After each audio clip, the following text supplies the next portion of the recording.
हमार वादा रहल कि तोरे कम से कम सजा होई और तोरा जिए के खातिर एक मौका और दिहल जाई। आपन बखत खराब नहीं करी इंस्पेक्टर। सजा का डर एगो राजपूत के गद्दारी खातिर मजबूर नहीं कर सकेला। अर्जुन डकैत और आपन साथियन के खातिर हम आपन जानो कुर्बान कर सकीला। लूट मार और खून के इतना इल्जाम तोरा पे बा सूरज भान, हो सकेला काल तोरा के फांसी के सजा हो जाई।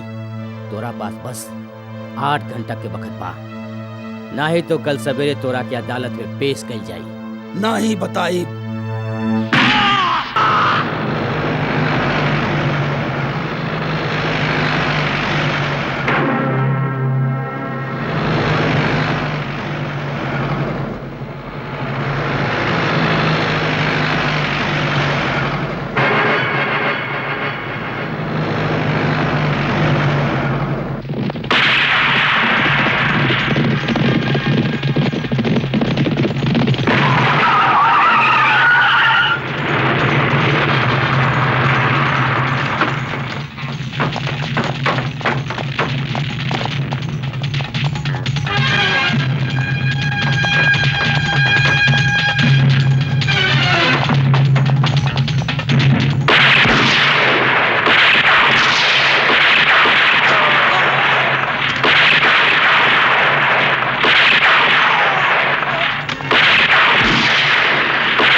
पाए लगी चाचा। जियत रह अर्जुन।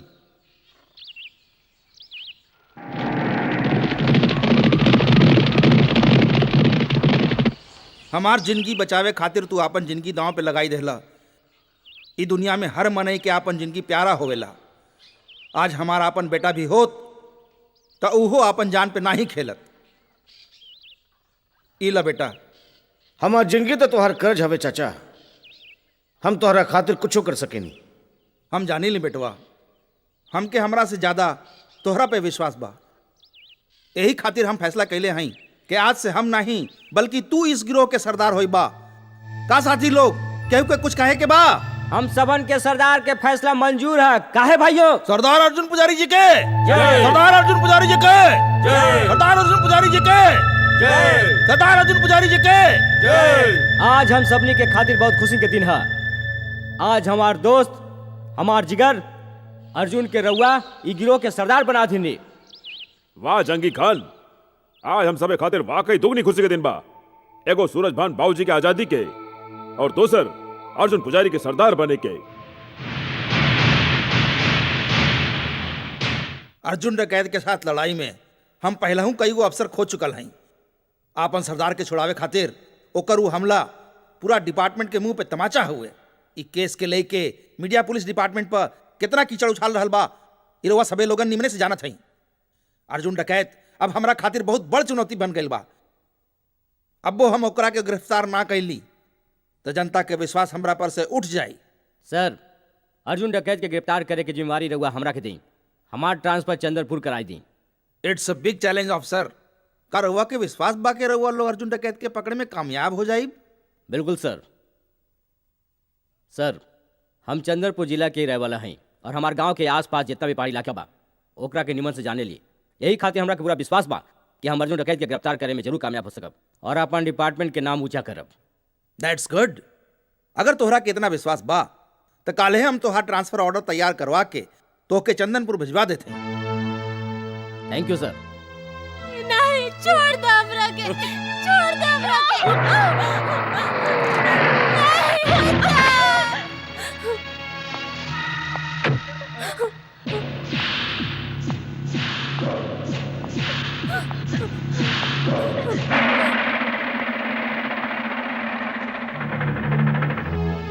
भैया जी तोहार मेहरारू का बलात्कार नहीं कैलन, समझला?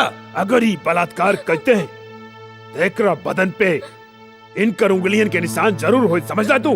हमें जाने ली है ठाकुर के साला जगमोहन निराला, पूरे जिला में बा हमारा बोलबाला। ठाकुर साहब गलती हो गई, ठाकुर साहब माफ कर दे ठाकुर साहब, हम रउआ के खिलाफ सरकारी थाना में रिपोर्ट लिखवावे नहीं आई ठाकुर साहब, गलती हो गई ठाकुर साहब। कुत्ता जब मालिक के सामने भौंक सकेला तो वो बखत आवे पर ओकरा के काटियो सकेला, तो क्या हम माफ नहीं कर सके? नहीं तोर सजाई होई कि तोरी धर्मपत्नी के रस्सी से लटकावल जाए। माफ कर दे ठाकुर साहब। तोरे अखियन के सामने वो दम तोड़ी और जब पुलिस आई तू उनसे कहिया कि तोर धर्मपत्नी तोहरे वजह से खुदकुशी कैले से, काहे कि तू ओकरा से धंधा करावत रहला, नहीं तो तोहार वह हाल होई जौन तोहार धर्मपत्नी को होखी। माफ कर दे ठाकुर साहब, माफ कर दे, माफ कर दे ठाकुर साहब, माफ कर दे।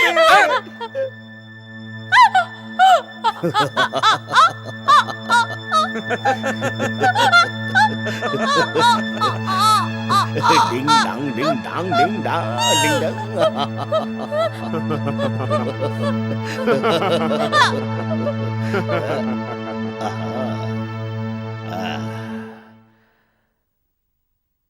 गईल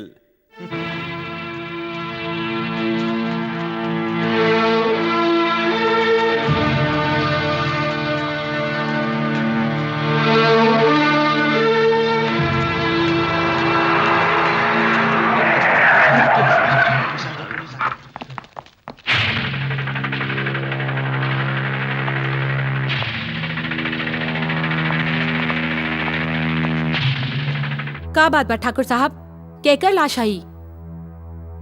बड़े अफसोस के बाद बा इंस्पेक्टर, हमारे इतना अच्छा गांव लगातार केहू के नजर रख गई। मंगलो बयान दे। ये हमार मेहरारू का लाश है, हम ओकर जान ले ले हई, हम एगो हत्यारा हई, हम एकर प्राण ले ले हई। हमरा के गिरफ्तार कर ले इंस्पेक्टर साहिबा, हमरा के गिरफ्तार कर ले। जान लेवे के कोनो कारण तो होई, बतावा तू अपन मेहरारू के काहे मारला? हम बताओ थे इंस्पेक्टर साहिबा, ये आपन मेहरारू से धंधा करावत रहल। हवलदार जी मैडम। एम्बुलेंस बुला के लाश के पोस्टमार्टम खातिर भेज दा, ओके मैडम। और ई कमीना के थाना ले चला। चल सरकार, मंगलवा अगर पुलिस स्टेशन में सच्चाई बता देहलस कि ओकरे मेहरारू का बलात्कार बड़का ठाकुर कैले हवन त मुसीबत आ ही सकेला। अगर दुर्गा देवी के सच्चाई पता लाग्यो गईल तब वो हमनी के कुछ नहीं बिगाड़ पाई है। का है कि जीजा जीता ओकर फर्ज और ईमान के पहले ही खरीद के रख ले बाड़न। हमके रंग दे, हमके रंग दे, ए शनिचर हमके रंग ईदा दे, रंग 18 दे, रुपए रंग दे। 50 पैसे हाँ, जल्दी रंग करा दे, पैसा दा, हमके बोनी के रंग बकत दे, हवे हमके आनाकानी अपने नहीं करा। प्रीत भी चला रंग यहाँ से, दे, अरे रंग चला दे, यहाँ से, चलत हमके बना। ओ नटखट बनारसी, अभी ले खाना काहे नहीं आए? लाओ तनी ना, तोहरे खातिर तो बनात रहनी है। हमके रंग दे, हमके रंग दे, हमके रंग दे, रंग दे, रंग दे, 1 2 हमके 3 रंग दे, 4। हमके रंग दे, अरे अपने अपना रंग अपने पास ही दे। रखा, कल मुँह है। ला, आहा। ई रहल सब्जी और ई तंदूरी रोटी। आपन फूलमती के ढाबा के यही तो खासियत बा कि यहाँ ताजा और गरम खाना मिलेला। यही ला तो तारा ढाबा पे आई ले जा। ओए, छोटू जी पानी दे। हमके रंग दे, रंग दे, हमके रंग दे, हमके रंग दे। 1 2 3 4 5। लड्डू बा। भावे वाला या चबाबे वाला? ई ता हिलावे वाला लगत बा। अरे चंपा ते अरे चंपा आवा आवा, बैठ बैठ बैठ बैठ।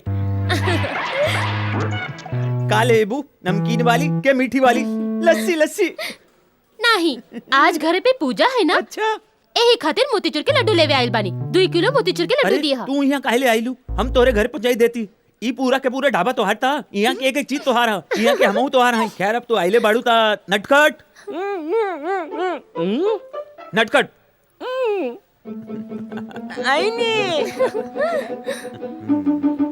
नटखट 2 किलो मोतीचूर के लड्डू पैक कर दा। का भइल? ई ताऊ बच्चन बा जाने बापू के अकल नहीं मिलल छोड़ तो हर बापू कहवा हमन। अरे बाबू बाबू तो ठीक बाड़न, आजकल वो हमरा खातिर लड़का खोज रहल बाड़न। बगल में छोरा और शहर में ढिंडोरा, ते उनकरा के बताउल के नहीं कि तू हमरा से प्यार करेलू। तू हो कमाल कर लो, हम कैसे बाबू के बताई बात? हाँ ये बात तो सही बा, तू कैसे कबू? हम खुदे तोहार बापू से मिलब और बताई के बड़ाऊ हम तोहार प्यारी बिटिया से बहुत प्यार करेली। हाँ।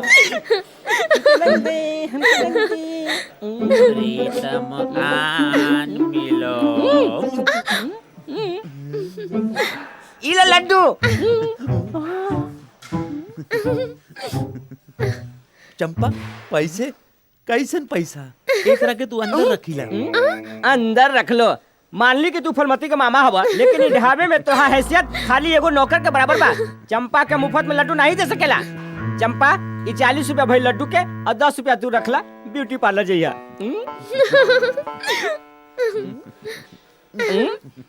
लड्डू दोबारा आवा वरना आई कमी। ए बनारसी नटखट लाल, एगो बात बतावा हमरा के, फूलमती के मामा हई हम, मतलब ई ढाबा के मालिक और तू यहाँ के नौकर। अगर हम ओकरा के 2 किलो मोती चूर के लड्डू देत रहनी ता तोरे तन मन धन में आग काहे लगी रहल बा? आग काहे न लगे? अरे जब तू कौन पराये लड़की के देखेला तो हमार दिल जले लगेला और हमार बदन पानी में जले, हमार काला बदन पानी में। अरे सुना वो फरमाइशी गीत, ई बकवास बंदी करा। और अगर दोबारा तो ऐसे हरकत कइल ता हम तो हार के बिना टिकट मालगाड़ी में बैठाई दे और सीधा धनबाद भेज दे कोयले के खान माँ।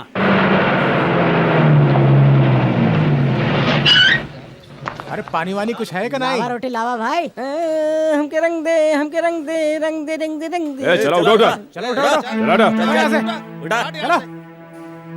अरे नटखट बनारसी, जी बाबूजी। 4 गिलास मीठा लस्सी ले आवा जल्दी। अभी लेनी बाबूजी। हमके रंग दे, हमके रंग दे, रंग दे, रंग दे, रंग दे, हमके रंग दे, रंग दे, रंग दे, रंग दे, हमके ए रंग जल्दी दे, लावा नमक के बोरी। हाँ ले आवा जल्दी। रंग दे। ई रहल मीठा लस्सी मलाई मार के हमार तरह। चला चला हटा।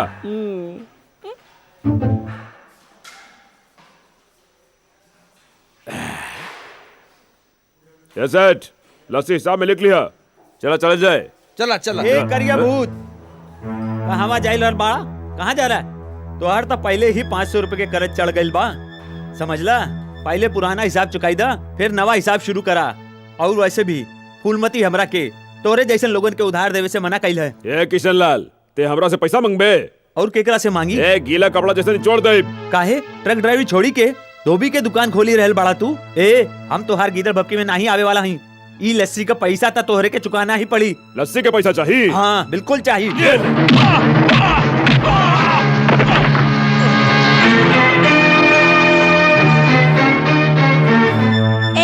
आज तक फूलमती के ढाबा पे दादागिरी करे वाला कोना माइकल लाल पैदा नहीं भइल।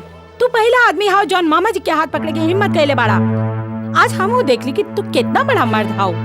लाखन सिंह के साथे तय मुकाबला करबे, तोहरा से का मुकाबला करब? ते तो प्यार करे वाला चीज हबे। चला हट। ए जनाना जब कमर कस के मैदान में उतरे ना लखन सिंह, तब बड़का बड़का पहलवान के नीचे से हवा निकल जाला।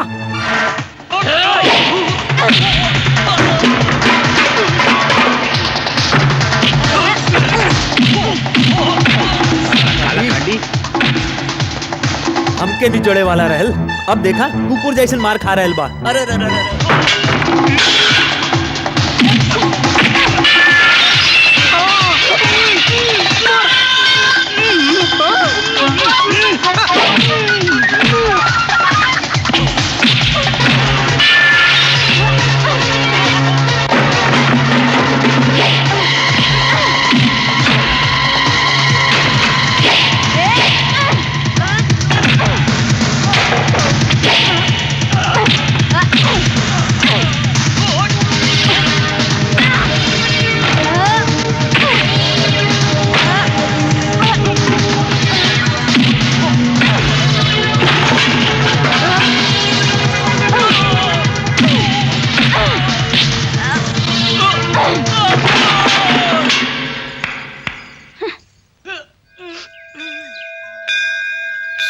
गणेशाय जय गणेशाय।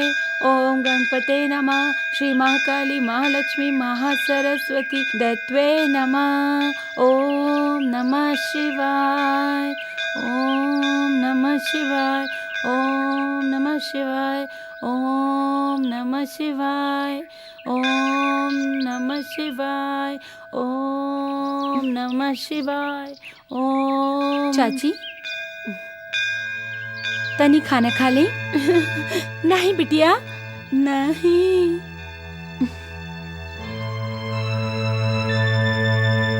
तनी खा ले। नहीं बिटिया हम खाना नहीं खाए। तोहरा पता बा कि हमार बिटिया मर गइल बा और हमार पति आत्महत्या कर लेले बाड़न। उ दोइने के श्राद्ध करे खातिर बैठल हई। अर्जुन गइल बा पूजा के सामान लेवे। जब ले पूजा नहीं कर ले खाना नहीं खाइब। खाना नहीं खाइब। चाची श्राद्ध आज नहीं है। हम अभी पंडित जी से मिलके आवत हई। वो बतौलन की श्राद्ध काल हुई। चली कुछ खा ले। हमार तो भूखे मर गए। चाची जियत रहे खातिर खाना बहुत जरूरी होवेला। भगवान न करस कल तोरा कुछ हो गई तो अर्जुन तो अकेला पड़ जाए ना। नहीं रहुआ अर्जुन से बहुत प्यार करे लेना चाची। तब ओकरा खातिर तोरा के जिए के पड़ी चाची। खा ले खा ले।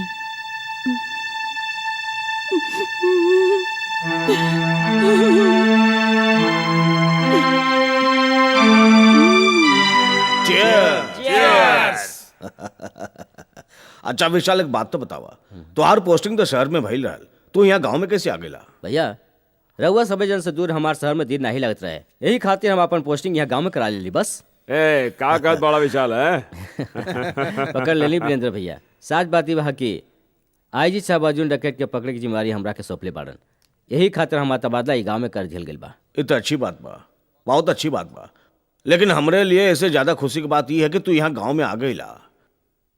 इतना बेसाल तुहार जिद रहल कि तू है पुलिस की नौकरी करे के रहल, वरना आज तक हमरे खानदान में हमरे पूरे परिवार में क्यों ना तो सरकारी नौकरी कैले से ना कोनो प्राइवेट काम कैले से। का खबर ले आइला नटखट बनारसी? अर्जुन के बता दिया कि जगावा चौधरी के छोटका भाई विशाल इंस्पेक्टर बन के गाँव आयल बा। उनकरा से कहिया कि कुछ दिन तक शांत रहे। हमरा के लागत बा कि विशाल चौधरी अर्जुन के गिरफ्तार करे खातिर गाँव आयल बा। हाँ? विशाल चौधरी की तमन्ना ओकरे दिले में रह जाई। अर्जुन सरदार गिरफ्तार करब ओकरे बस में नहीं बा।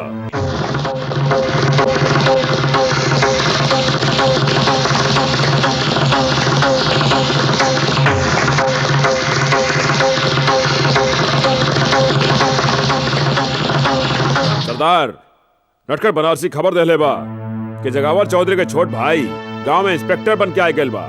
एकर मतलब वो कमीना चिलकौआ ठाकुर के पता लगल बा कि ओकर आखिरी वक्त आ चुकल बा।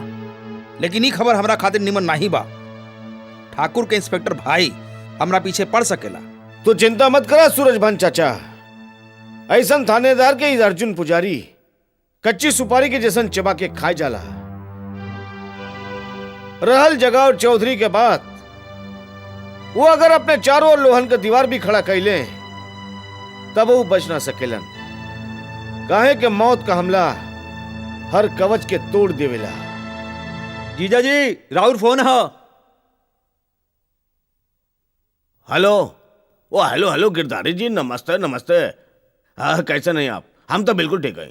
बहुत बहुत शुक्रिया गिरधारी जी कि आपकी वजह से हमके टिकट मिल गए। लेकिन आप बिल्कुल निराश न होइए, हमके ये बताएं कि आप दिल्ली से कब आवत हैं, हम आपके खुश कर देबे। हाँ अच्छा जी, शुक्रिया, मेहरबानी, थैंक यू वेरी मच।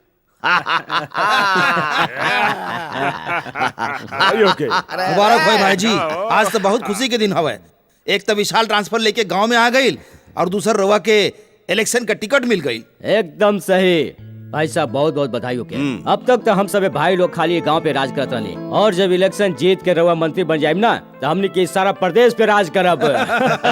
ये खुशी के मौका पे जश्न होए के चाहिए, नाच गाना होए के चाहिए। एकदम में सही।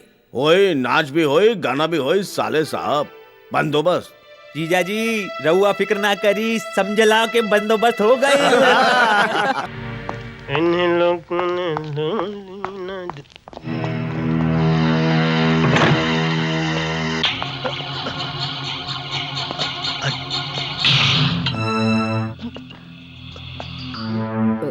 अर्जुन ना ना अर्जुन गोली मत चलैया। बंदूक के गोली से तोर मौत बहुत आसान हो जाई ठाकुर, और हम तो के आसान मौत नहीं मारल चाहत हई।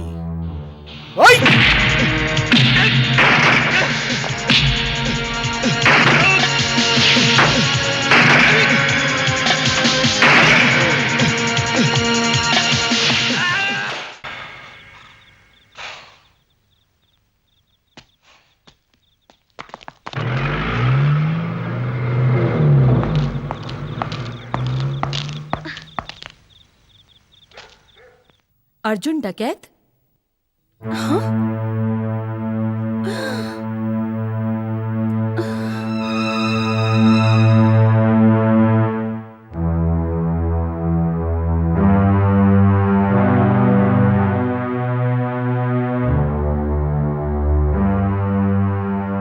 राउर भाई के मौत के बहुत दुख बा ठाकुर साहब। ई त इत्तेफाक के बात था कि जौन बखत इंस्पेक्टर विशाल की हत्या भइल ओ वक्त हम ड्यूटी पे नहीं रहनी, नहीं तो इवा इंस्पेक्टर विशाल की लाश नहीं बल्कि अर्जुन डकैत के लाश होइत। अर्जुन डकैत रउआ खातिर कैसेट भेजले हवन।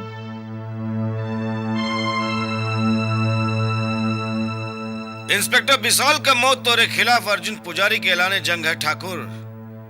हम चाहे तो तोरे और तोरे सारे भाइयों के एक साथ मौत के हवाले कर सकेली, लेकिन इसे हमरे अंदर का आग ठंडा ना हुई। अपन कंधा मजबूत कैले, कहे कि पहले हम तोरे से तीनों भाइयों का अर्थी उठवाई और ओकरे बाद तोरा के मारब। ऐसे हमने के चुप बैठे से काम नहीं चली भाई जी। विशाल भाई के मौत के बदला अगर तुरंत नहीं लिहल गई तो सारा परिवार के आन और शान खाक में मिल जाए भाई जी। रउआ के जल्दी एक कौनो फैसला लेवे के होई भाई साहब। काहे कि जबले राजपूत के सर पे ओकरे आन और शान का ताज रहेला, उस शेर जैसन सिर उठा के जी सकेला, और जौन दिन ओकरे सिर से ही ताज उतर गईल उ तो जियते जी मुंह जाला। बड़का भैया, अगर रउआ हमरा के हुक्म देई तो हम अर्जुन डकैत के माई के मार के ओकरे लाश के छोटे छोटे टुकड़े कुत्ता के खिलाई देई। तू सब लोग ऐसा गलती मत करिया। तू सबे के निमन से मालूम बा कि जीजा जी के इलेक्शन के टिकट मिलल बा। अगर तू लोग ऐसा गलती करी देब तो इलेक्शन लड़े के मौका इनकरा के हाथ से निकल जाई। जगमोहन ठीक कर रहल बा। अभी गांव में खुले आम गुंडागर्दी कैंसल यानी के बंद, लेकिन एकर मतलब ई ना है कि हम अपन भाई विशाल के मौत के भूल जाए। हमार भाई के जौन मौत भइल है वो हमरे सीना के अंदर एक घाव बन के तब तक जियत रही जब तक हम अर्जुन का मौत का तमाशा ई आँखी के सामने ना ही देखा। एकरे खातिर हम आईजी साहब से बात कैली है, जे शहर से एक स्पेशल पुलिस फोर्स भेज रहा हुआ है, जे अर्जुन के कोनो भी हाल में गिरफ्तार करी, और ओकरे बाद अर्जुन होई और ओकर गर्दन हमरे हाथ में। ओम नमः शिवाय, ओम नमः शिवाय, ओम नमः शिवाय, ओम नमः शिवाय, ओम नमः शिवाय, ओम नमः शिवाय, ओम नमः शिवाय, माई ओम नमः। बेटवा के हा तू इमा काहे आइल बाड़ा? हम तोहे ले जाए आयल हैं, चला हमरे साथे। हम ई मंदिर छोड़ के कहूँ ना जाए बेटवा। हम बर्बाद हो गई नी, हम लुट गई नी, हमार बिटिया मर गई, हमार पति आत्महत्या कर लेलन, हम तो दोनों के श्राद्ध करत रहली। हमार बेटवा है ना, हमार बेटा अर्जुन पूजा के सामान लेवे गइल बा। हमार बिटिया के और हमार पति के आज हम श्राद्ध करब। हम यहाँ से कहूँ न जाए, हम यहाँ से कहूँ न जाए, हम यहाँ से क्यों न जाए? नहीं जाए, नहीं जाए, नहीं जाए। तू सुत जा माई, हम तो हर बेटा अर्जुन के ढूंढ के लावत हई।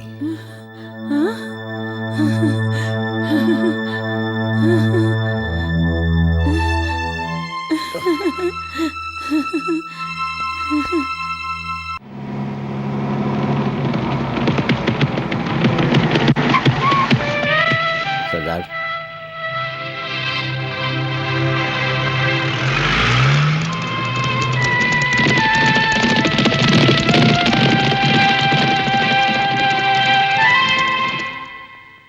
फूलमती, अरे दीदिया तू ना कोनो चिट्ठी ना कोनो खबर, अचानक कैसे आयल गइल? सब निमनता बा ना? भगवान के आशीर्वाद बा, सब नीमन बा। जीजाजी कैसन बाड़न? नीमन बाड़न, तोहरा के हमेशा याद करेलन। काशीपुर यहाँ से ज्यादा दूर थोड़े बा।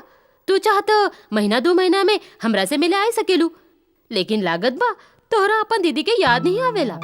ऐसन बात नहीं के दीदिया, याद तो बहुत आवेला, पर ढाबा के कामकाज से फुर्सत नहीं मिलेला।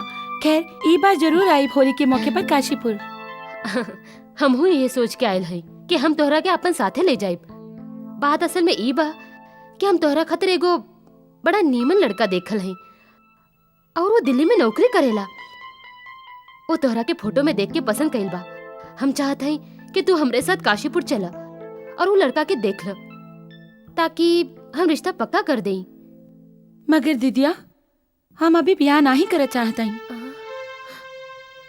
कौनो कारण? अगर अपन माई बाप होई तो अभी ले कुंवारी नहीं बैठल होई, कब के तोहार ब्याह हो गइल रहत। पर अब हम तोहार बड़ बहन होइत के नाते ई फर्ज हमके ही पूरा करे के होई।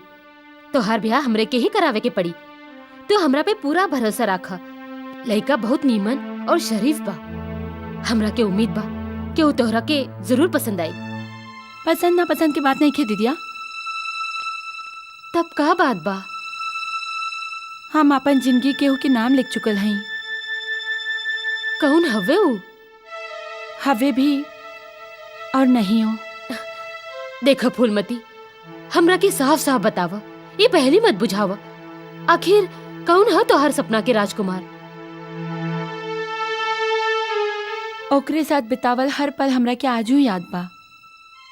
ऐसा लागेला कि जैसे काले की बात हा। या देवी सर्वभूतेषु दयार्पेण संस्थिता नमस्तस्यै नमस्तस्यै नमस्तस्यै नमो नमः। या देवी सर्वभूतेषु मातृरूपेण संस्थिता नमस्तस्यै नमस्तस्यै नमस्तस्यै नमो नमः। या देवी ई संसार में रउआ से कोनो बात छिपल नहीं खे देवी माँ। तू तो सबके दिल के हाल जाने लू। तब तक तो इहो जानत होइबो कि हम अर्जुन से कितना प्यार करेनी। पर वो तो इतना भोला हवन कि प्यार के मतलब नहीं समझेलन। देवी माई, हम शहर के पढ़े लिखे लड़की तो ही नहीं। जौन अर्जुन के आंखें में आंखें डाल के उनकरा से कहीं कि हम तोरा से प्यार करेनी। हम अपना प्यार के नैया तोहरा वाले करत हई देवी माँ। एकरा के डुबोवल या पार लगावल सब तोहरा हाथ में बा। पर कुछ ऐसा करी देवी माई कि अर्जुन के अपने आप हमरे प्यार की खबर लग जाए और वो भी हमरे से प्यार करे लगे। हाँ फूलमती। अच्छा देवी माई चलत हई।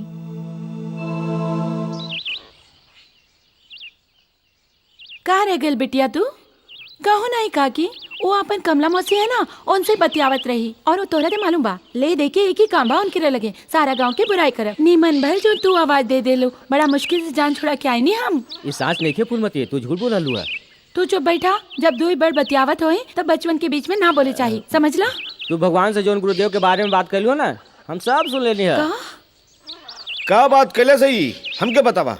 कुछ नहीं शिवचरण, तोरा के हमरा ढाबा की लस्सी पसंद बना। हाँ हाँ फूलमती, तो ढाबा पे आ जाइए, यहाँ 2 गिलास पिलाइब। ए शिवचरण, बतावा ये भगवान से हमरे बारे में का कहत रहल? कौनो बात नहीं है गुरुदेव, यही के तुहार सेहत निमन बनल रहे और तू हमेशा हंसत मुस्कात रहे। तू पंडित का चेला होके झूठ बोलत हवा। का कर गुरुदेव, 2 गिलास लस्सी के सवाल बाना। चुप। हम बतावत है अर्जुन भैया, ई भगवान से तोहरे बारे में ई प्रार्थना कैले हुई कि तू जल्दी से जल्दी ब्याह खातिर हाँ करी दो। का फूलमती?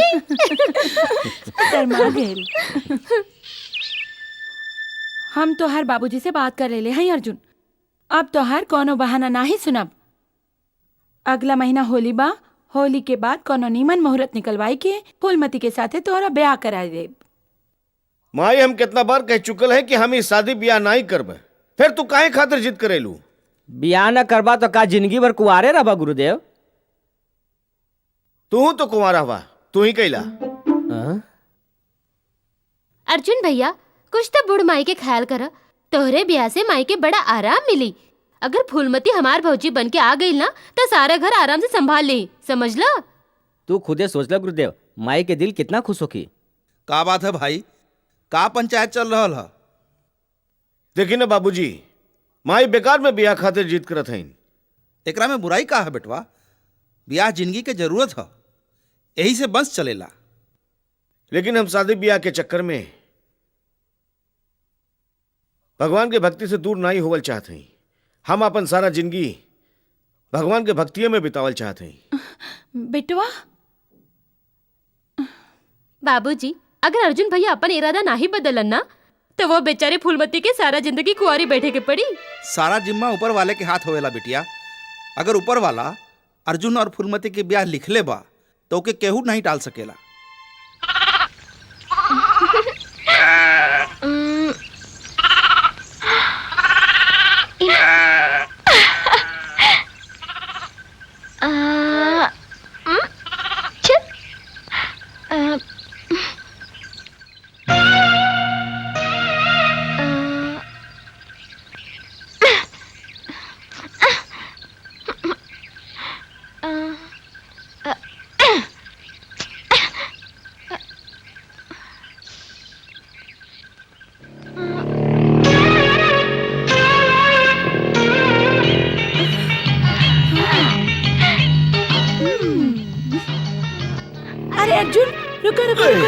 अरे अर्जुन, निमन भाई तू आ गेला। हम कबले इमली तोड़े की कोशिश करत आने, हमार हाथे नहीं पहुंचल। तू उतरा ना। काहे? तू उतरा था सही। चला देखा कितना अच्छा इमली बा। त हमरा के चाहिए, तू बैठ ना, हम तोरे ऊपर चढ़ के तोड़ ले। कबू नहीं। देख बैठ जा, हम तोरा के 2 ही दिन तक परेशान ना करब। बैठ जा ना।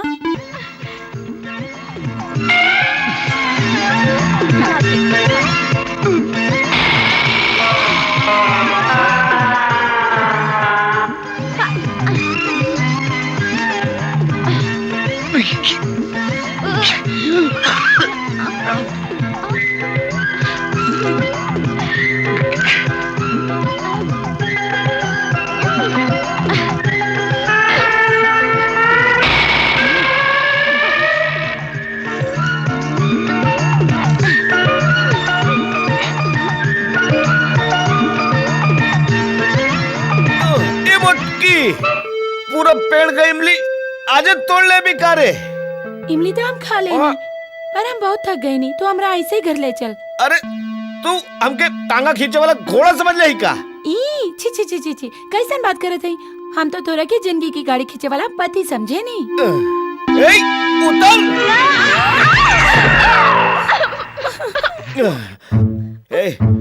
दिन में सपना मत देखल कर।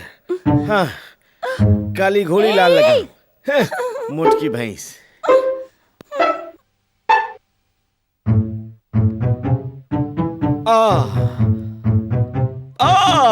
गुरुदेव, तोहार हड्डियन के चरमाहट की आवाज ई बता रहल बा कि निश्चित रूप से रउआ 10 मन चावल के बोरी उठौले बाड़ा।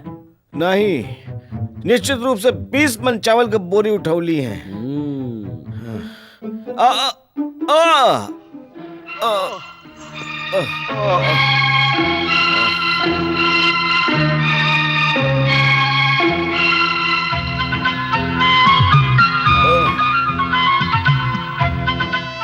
अरे ठीक से दबावा शिवचरण, ऐसा लागत बा कि कोनो लड़की दबावती है। कहीं तोरा ये तो नहीं लागत बा गुरुदेव के फूलमती तो आज देह दबा रहल बिया? काहे ऐसा काहे लगी भाई? काहे गुरुदेव, अपने फूलमती से प्यार नहीं करेली का? पगला गली का हम उसे प्यार करबे? मगर वो तो तोरा से बहुत प्यार करेले और चाची भी तोहार बियाह ओकरे से करल चाहेली। देखा शिवचरण, वैसे हम शादी बियाह तो करे वाला नहीं है। अगर माई के जीत के कारण बियाह करही के पड़ल न, तब हम फूलमती से बियाह नहीं करबे। काहे गुरुदेव, फूलमती में कोनो खराबी बा का? अरे तो छैयो कौन बा? वो तो हमें कहूं से भी लड़की ना लगेली।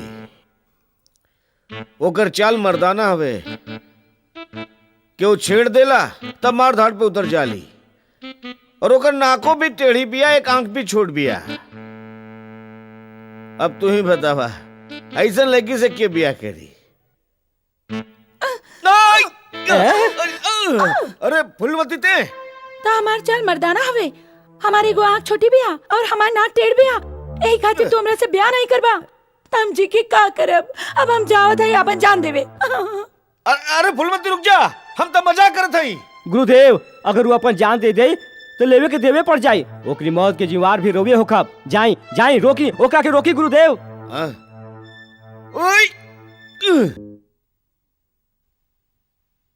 लेकिन फूलमती अर्जुन पुजारी अब डाकू बन चुकल बा। ओकर प्यार अपन दिल में बसाई के राखब बेवकूफी हुई। हमार विचार से तोहरा के भूल जाए के चाही।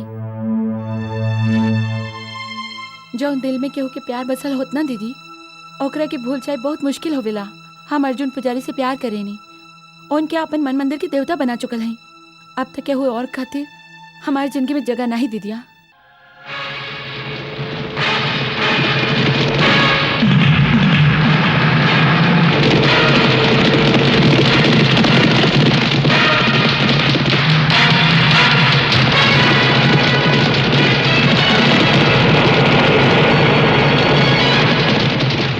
तेज चला। सरदार रउआ ट्रक में घुस के सारा हथियार बाहर फेंक दे। रोका, बस रोका।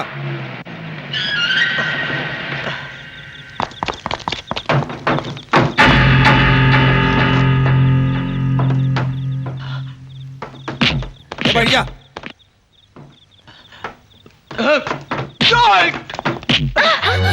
ए इंस्पेक्टर चल बाहर निकल, नहीं तो ये छोकरी के खोपड़ी उड़ा दे।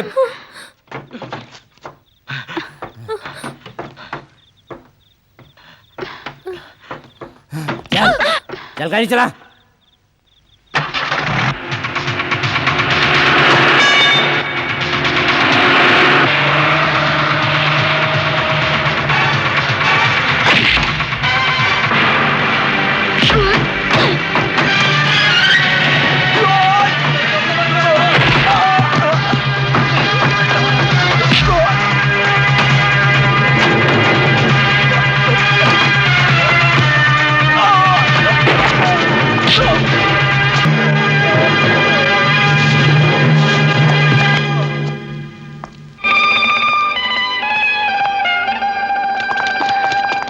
वेल डन young man.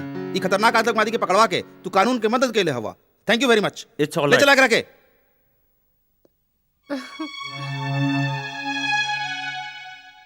Hello mummy. Hello पापा। अरे अंजू, अरे अंजू बिटिया तू आ गई लो। बिटिया अरे रे रे कैसे हो हाय बेटी? चाचू। Hi, how are I am you? Fine. का अनु बिटिया अपने मामा को भूली गई ना? है ना हेलो। ऐसा कैसे हो सकेला? ई घर में एक ही तो जोकर बा जोन सबके हंसावत रहेला। यही देखी का कह रही बिया। एके तो और माई दहेज में लेके आई लहल। जाइए रहुआ भी। और ये कानू शहर जाए के तू अपन सारा संस्कार भुला गेले का? और सुना, ई जौन तोहर हाय हेलो बाना, ई वहाँ ना चली। ई वहाँ तोहरा के गांव के हिसाब से रह के होई, समझ ली? रहे दे ठकुराइन, अब जमाना बदल गई बा। तोहार बेटिया अंग्रेजी मीडियम में पढ़ल बिया। अभी अपन जिंदगी अपने हिसाब से ही जी है। तू चाहे लाख जतन कर ला। लेकिन तू ऐसा कपड़ा पहन के घूमबू तो गांव वाला सब का कही है? कुछ कहल तो दूर के बात बा। ई गांव के कौनो आदमी में इतना हिम्मत नहीं खे कि हमनी के भतीजी के तरफ आंख उठाई के भी देख सके। और वैसे भी ई ड्रेस में बुराई का बा। ई तो आजकल के जमाना के नया फैशन है, नया फैशन। और अपन भतीजी आज के जमाना के हिसाब से ही चल रहल बिया। का भतीजी? You are right. आगे के पढ़ाई पूरा होए के बाद तो हम शहर में रहे वाले हैं। हमरा के गांव की जिंदगी में एकदम पसंद नहीं। अच्छा बाबा ठीक बा, हम तोरे ब्याह खातिर शहर से लड़का ढूंढब, ठीक बा? अभी लड़का ढूंढे के बाद कहाँ से आ गई मम्मी? हाँ बेटी, अब तू बड़ा हो गए हो। पढ़ाई के तुहार आखिरी साल है। ग्रेजुएशन कइला, ओकरे बाद हम तुहार बियाह धूमधाम से करबे। पर अभी हम बियाह में इंटरेस्टेड नहीं थे पापा। प्लीज, हम पढ़ाई करे खातिर लंदन जाए चाहत हई। ठीक बा भाई, ठीक बा। पढ़ाई खातिर हम तोहके लंदन भी भेज दब, लेकिन एक शर्त पर। एक स्माइल दे दा हमके अच्छी यू सी। पापा।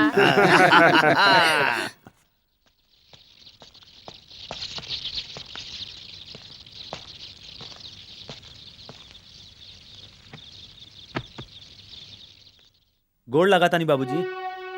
अरे बिटुआ तू अचानक यहाँ कैसे? हम तो खुदे तोरा से मिले दिल्ली आवे वाला रहनी। बाबूजी तोहार बहुत याद आवत रहल, यही खातिर आ गई। अच्छा ठीक कैला। ई बतावा तोहार चाचा और उनका परिवार कुशल मंगल से तो बाना? हाँ बाबूजी, चाचा जी के घर में सब ठीक बा और रउआ के बहुत याद करत आनी। चाचा जी रउआ के नमस्ते कहले हव और ये कहले हव कि दिवाली के मौके पर तू दिल्ली आ जाओ। हाँ बिटुआ, हमहू यही सोचत रहनी कि गांव हमेशा खातिर छोड़ी के दिल्ली में जाके बस जाए। बोला तोहार का नाम बा? लेकिन बाबूजी रउआ तो हमेशा ये कहते रहनी कि रउआ के गांव की जिंदगी पसंद बा, फिर आज यूं अचानक दिल्ली जाके बस की बात काहे सोच रहे हैं? का बताई राजू बेटा, अभी गांव रहे के लायक नहीं रहल। ठाकुर और अर्जुन पुजारी की दुश्मनी के कारण ये गांव पूरा के पूरा रणभूमि बन चुकल है। खैर छोड़ा इस सब बातन के, चला भीतर चला। आवा।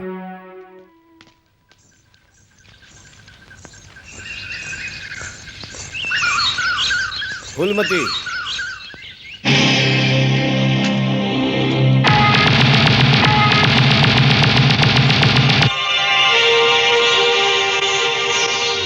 तुहार प्यार हमके अपन रास्ता बदले के मजबूर कर दिले बा फूलमती। ये खून खराबा के जिंदगी छोड़ के अब हमेशा खाते तोरे लगे आगे नहीं। का तू सच बोलता हो अर्जुन? हाँ फूलमती, अब हम तोके छोड़ के कहूं ना जाबे।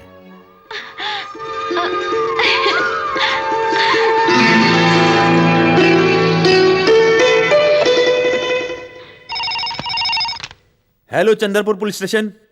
हाँ हम हरिपुर थाना से इंस्पेक्टर बलदेव सिंह बोल रहल बानी। का हम इंस्पेक्टर खान से बात कर सके नहीं? हाँ हम इंस्पेक्टर खान बोल रहे हैं।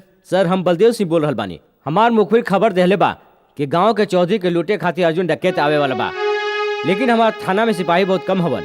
अगर रउआ सिपाही और गोला बारूद भेज दें तो हम जाल बिछाई के अर्जुन डकैत के गिरफ्तार कर सके नहीं। अगर ऐसा बात है तो पुलिस फोर्स हम अभी भेजे था।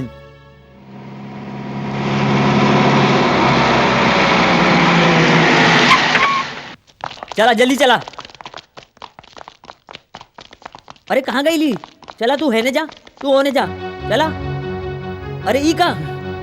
अरे ई तो हालत कौन कैलस? अर्जुन डकैत सर, वे हमरा के जान से मारे के धमकी देके रउआ के फोन करवैलस ताकि रउआ अपन सिपाही लेके यहाँ जाए और वो आसानी से चंदनपुर के ठाकुर पे हमला कर सके। का?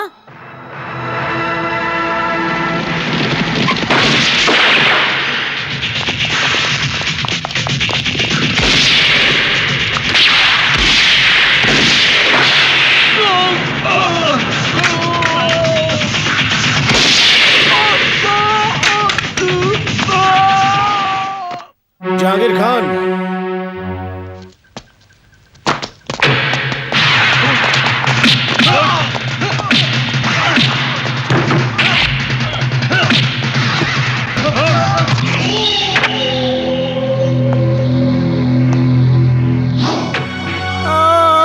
भाई जी हमरा के बचा ले भाई जी। दार ही रहल हरामखोर। भाई जी हमरा के बचा ले। एक अर्थी तैयार करा। ये कायरता है अर्जुन डकैत, हमरे भाई के छोड़ दा। अर्जुन हमार भाई के छोड़ दा, नहीं तो तोहार हम हस्ती मिटाई दे। अर्जुन पुजारी स्लेट पर लिखल ABCD नहीं है जेके तू अंगूर से मिटा दे बा। मिटेगा तो एक एक कह के तू लोगन के बाद ठाकुर। आज एकर बारी है, उठावा के। अरे भाई जी अर्जुन डकैत बचाओ भाई जी हमके लेके जा सकते। अर्जुन हमरा भाई के तोरा के बहुत फायदा पड़ी। मुर्दा का चिता तो तू कई बार देख ले हो बा। आज एगो जियत मनई के अंतिम संस्कार हम दिखाए तो हमके। अर्जुन छोड़ दे हमरा भाई के, छोड़ दे। अर्जुन डकैत भाई जी छोड़ दो, विक्रम के छोड़ दो। अर्जुन छोड़ दो भैया, हमरा के बचा लो अर्जुन भैया।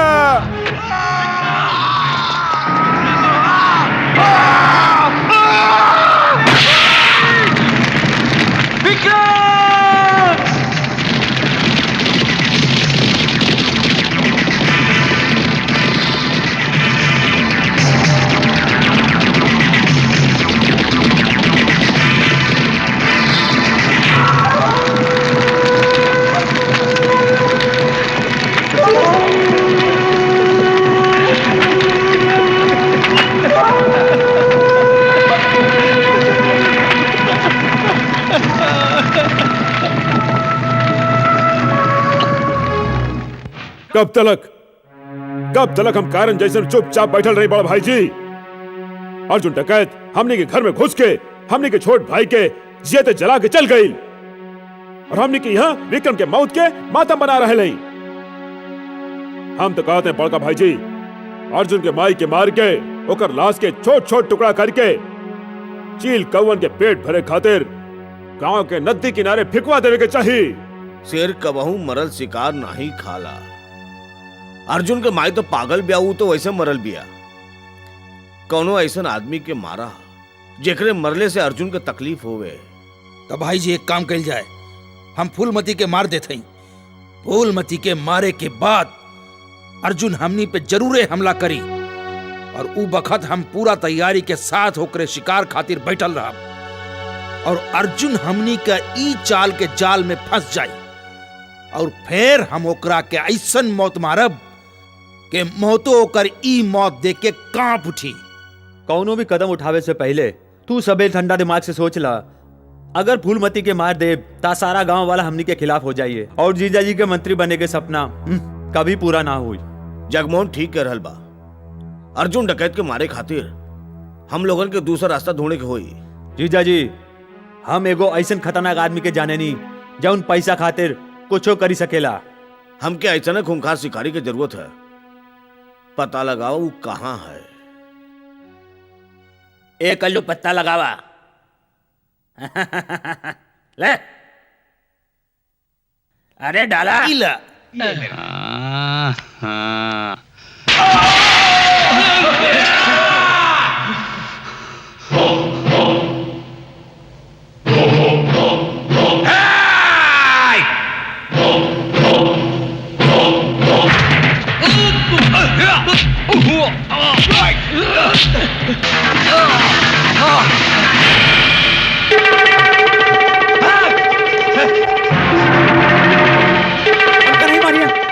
नहीं मारिया, माफ कर दे।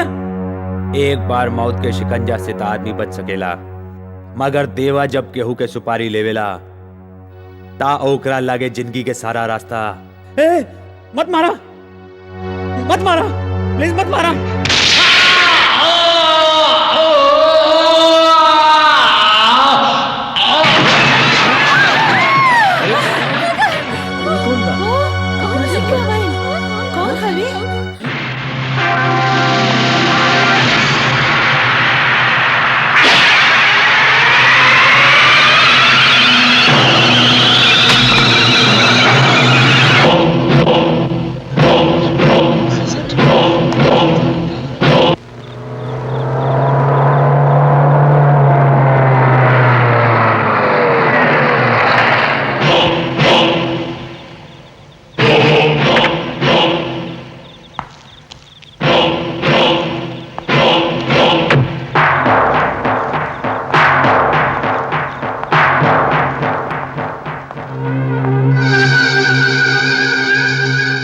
असलम पठान के खून के खबर ता तोहरा के मिलिए गईल होई। टीवी पे खबर देख के आ रहे कांद तो बड़ा सफाई से कैला। 5 लाख रुपया तो हम पहले ही दे चुकल है और बाकी के 5 लाख।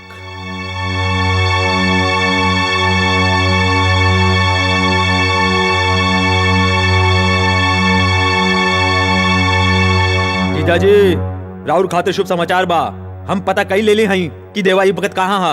अगर तू हमार सार नहीं होता तो हम तोरा के गोली मार देती। उहे ता जीजा जी हम राउर साला है ना, तारा वो हमरा के बकरी जैसे कैसे हलाल कर सकेली। बकवास बंद करा। तू जौन भी काम करेला आधा करेला।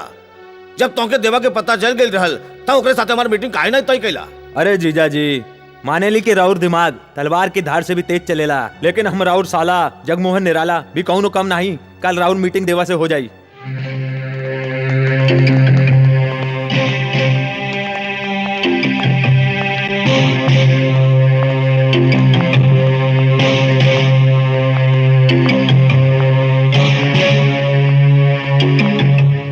जीजा जी देवा भाई। नमस्कार देवा भाई। नमस्कार देवा भाई। देवा भाई हम तोके नमस्कार के लिए और तू जवाब नहीं देला।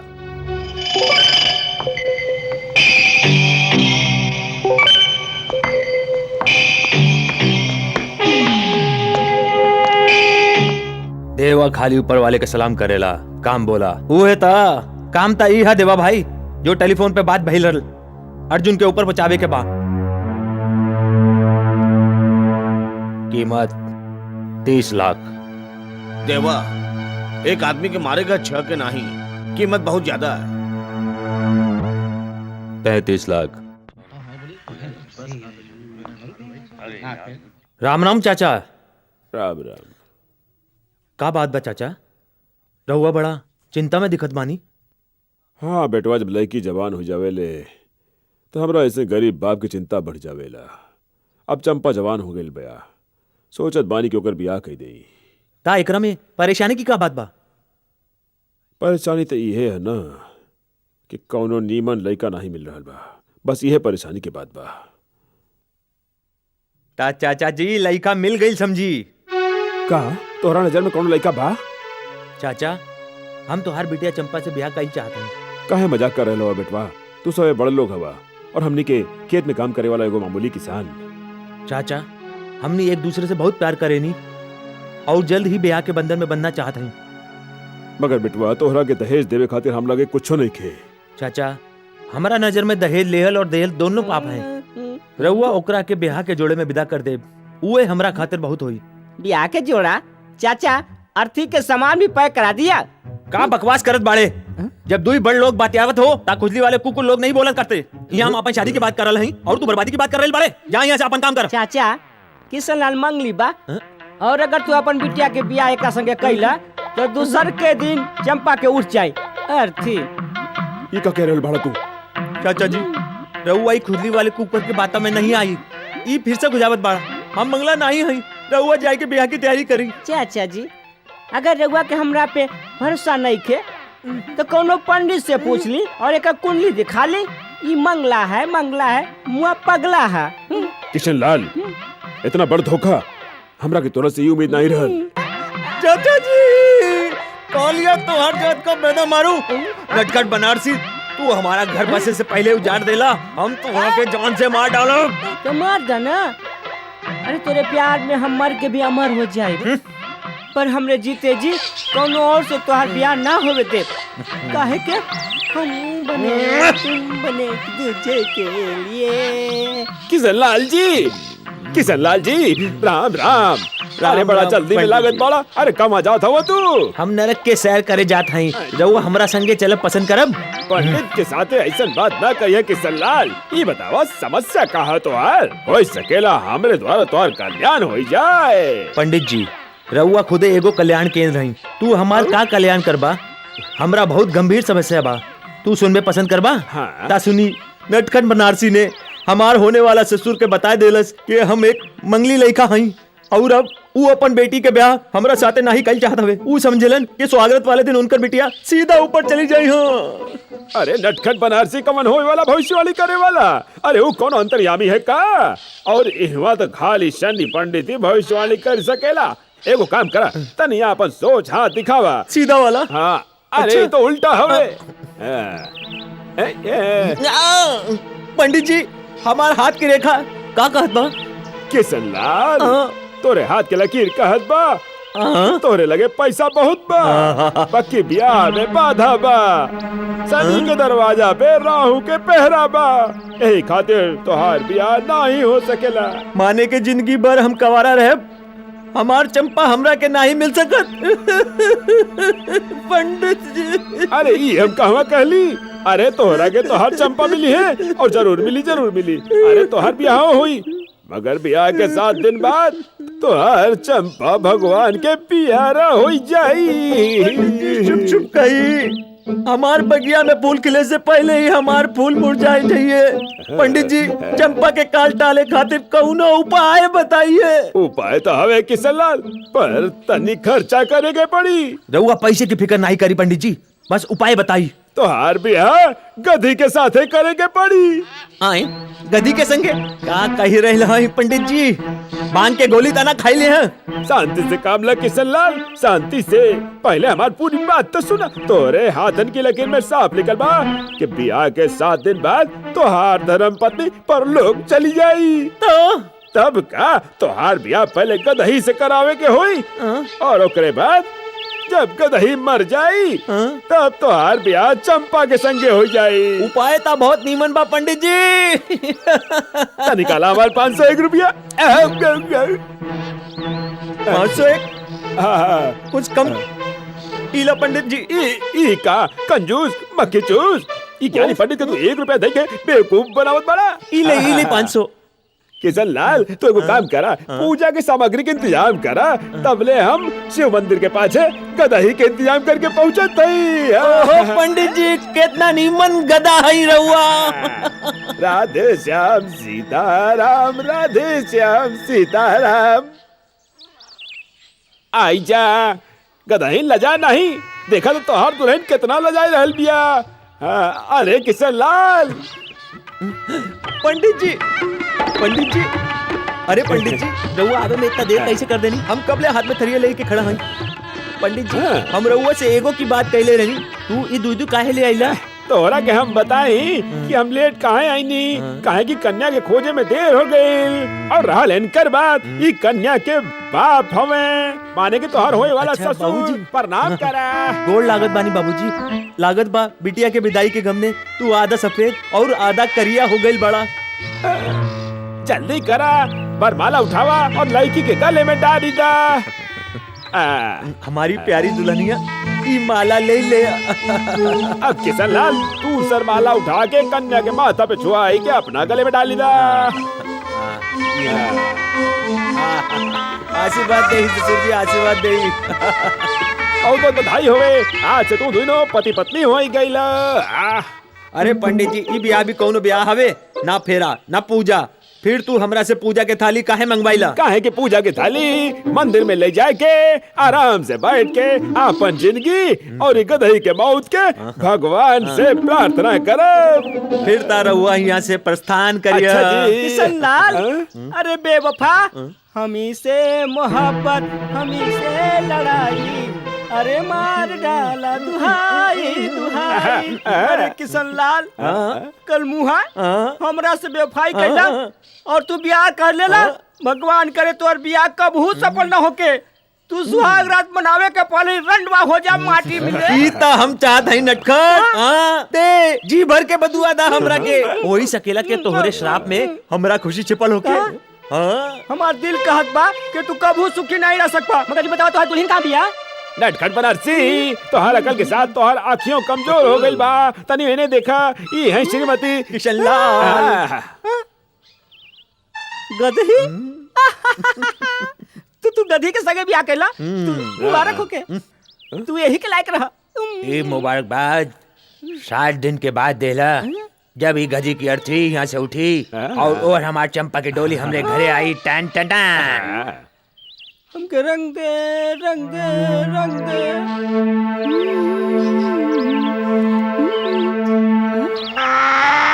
गधा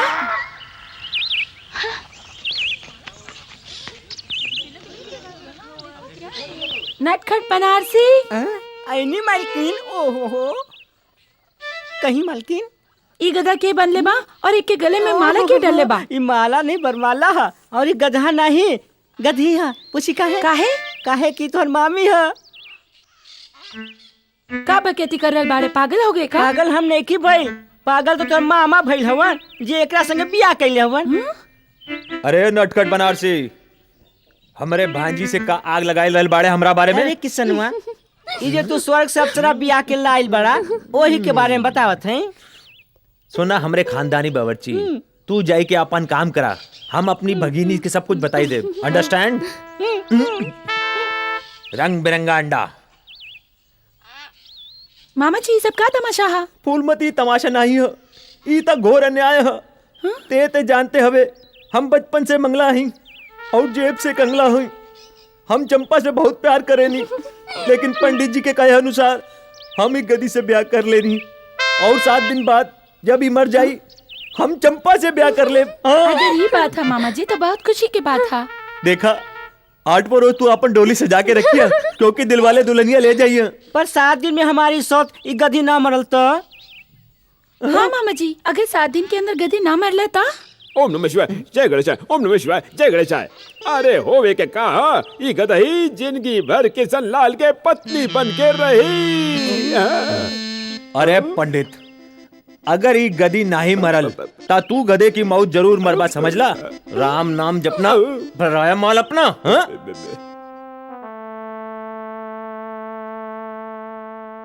अनु, कौन विचार में खोयल हो? हमरा के तोहरा से कुछ कहे के बा। कहा ना के कहा चालू? कहीं दी। अनु, अब हमनी के नीमन दोस्त बन चुकल हैं, फिर इतना हिचकिचाट? तोरे दिल में जो कुछ है तू ही कही ना। अच्छा ठीक बा, तोरे दिल की बात हम कहते हैं। तू हमार से बहुत प्यार करेलू।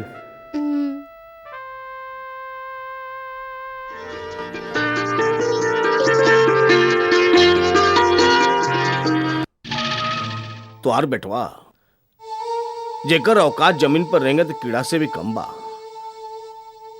आसमान के छुए के सपना देखता। देखा भाई, तू एक नीक मनई हवा, एक खातिर तो के वार्निंग देत हई कि 24 घंटा के भीतर भीतर ये गांव के छोड़ के चल जा।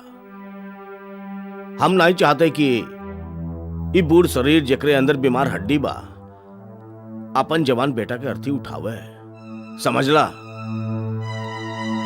अपनी चिंता नहीं करी ठाकुर साहब, हम आज ही अपन बेटवा राजीव के लेके ई गांव हमेशा हमेशा खाती छोड़ देव।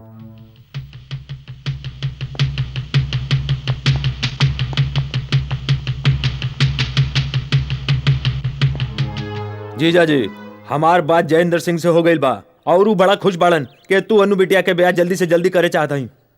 लेकिन उनकर बेटवा तो 2 दिन के बाद अमेरिका जात बा। वो चाहत हुआ कि ब्याह काल हो जात तो ठीक रहत। हाँ भाई जी, अनु बालिग हो चुकल बा।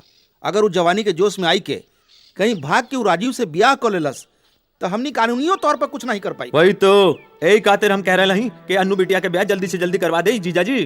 ठीक है भाई, जैसन तू लोग समझा। ठाकुर जयदेव सिंह के संदेशा पहुंचा दे कि कालू बारात लेके आ जा। जहांगीर खान हमके सब कुछ बता दहलस मास्टर जी। अगर तुहार बेटवा जगावर चौधरी के पिटिया से प्यार करेला तो कर बियाह वही से हुई।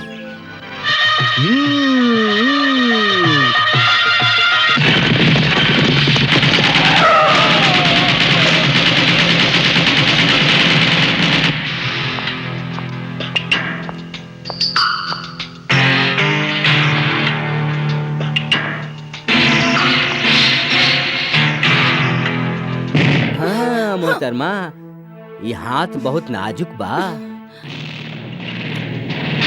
घबरा मत ठाकुर, आज हम तोरे कोनो भाई के शमशान भेजे कि नहीं,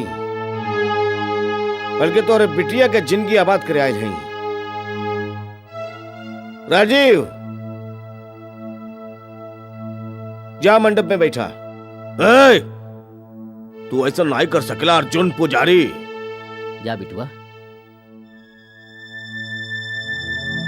इस समय हम खून खराबा करे नहीं आए हैं ठाकुर, नहीं तो तू अच्छी तरह से जानेला कि हम का कर सके नहीं।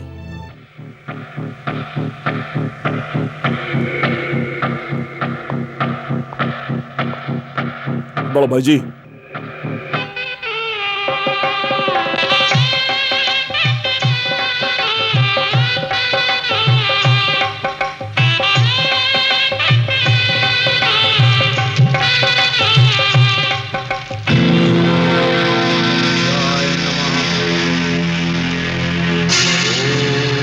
शनिश्चाय नमः। ओम नवग्रहाय नमः। ओम प्रजापति नमः।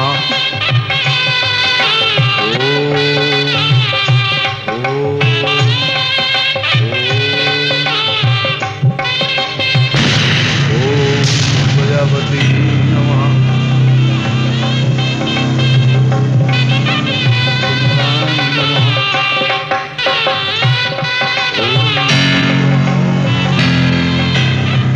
ओम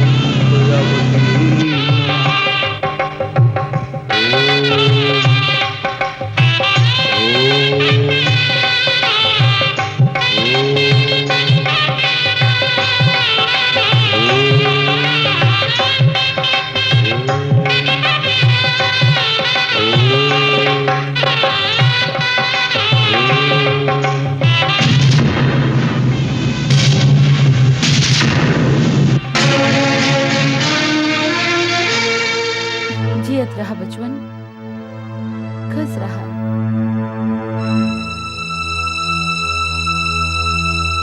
जा बिटिया।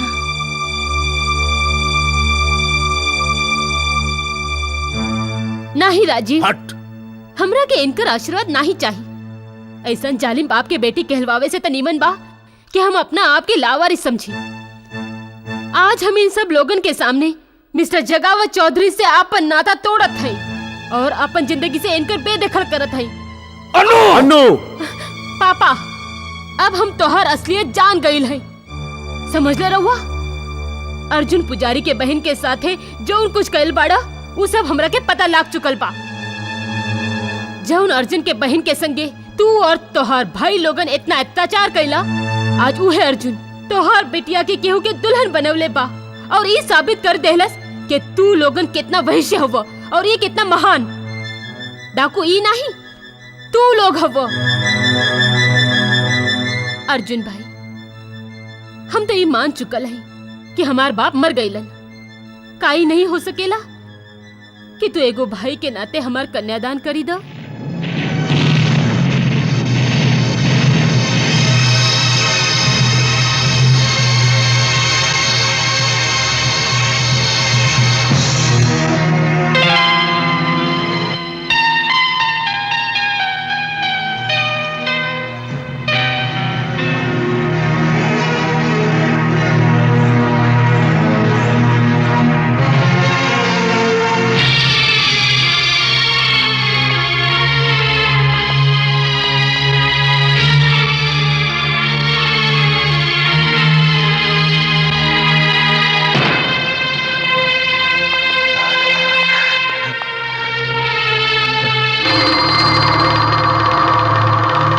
हम तो ऐसा ही कहे आयल ही देवा कि अब तू अर्जुन के जान से नहीं मरबा। ठीक बा, ऐसन हालत में तू हमरा जौन पैसा देले रहल वो भूल जाए के पड़ी। अरे तू पहला जीजा सा के पूरी बात तो सुन ला। अब तू अर्जुन डकैत के जान से नहीं मरबा, बल्कि ओके जिंदा पकड़ के हमरे पास लेके आईबा, ताकि हम खुद अपन हाथ से ओकर गर्दन ओकर धड़ से अलग करके ओकरे खून से अपन माथा पर तिलक लगाए, तब हमरे कलेजा के ठंडक पड़ी। ठीक बा, अर्जुन डकैत तोरा के जिंदा मिल जाई, लेकिन जैसन हमार धंधे के कायदा हा, एकर तोरा के 5 लाख और देवे के होई। एक बात तो बतावा, तू एक खूनी हवा की बनिया बात बात पे पैसा बढ़ा देला। खैर कोनो बात नहीं, तो आके जितना पैसा चाहे मिल जाए, लेकिन हमके अर्जुन डकैत जिंदा चाहिए। रात होवे में खाली 1.5 घंटा बाकी बा। अगर तू नहीं मरलू हम तो जीते जी मर जाए। अरे कितना खावेला गधी कहीं के। मामा, ये मामी के साथे अकेले अकेले क्या बात कर रहा है? मामा, अरे हम तो हर मामी के संगे नहीं बल्कि आपन आप से बात कर रहे हैं। ते ग्राहकन के छोड़ के यहाँ का चले आइले? एक खातिर आईली है कि आज गदही मामी मरे वाली है ही ना। ये खातिर भगवान से प्रार्थना करनी है कि जियत रहे। अरे शुभ शुभ बोल, अगर इना मरल ता हमरा के आत्महत्या करे के पड़ी। छोटू, हमरा एगो छोटे से काम करबा। बोली मामा, हम तो राउर सेवक हैं। छोटू, तुम्हारी मामी के गांव के बाहर ले जाई के कहीं भी दफनाई दा। इला 50 रुपया। समझ गई नहीं, ताकि तू आसानी से चंपा से ब्याह कर सका मामा। धीमे धीमे धीमे। एगो काम करा, जल्दी तू अपने मामी के ले जा, जल्दी जल्दी। ठीक बा मामा, हम ऐसा जगह ले जाए कि छोड़ो जहाँ से वापस ना ही आइए। समझे तो हर काम हो गए। चला मामी।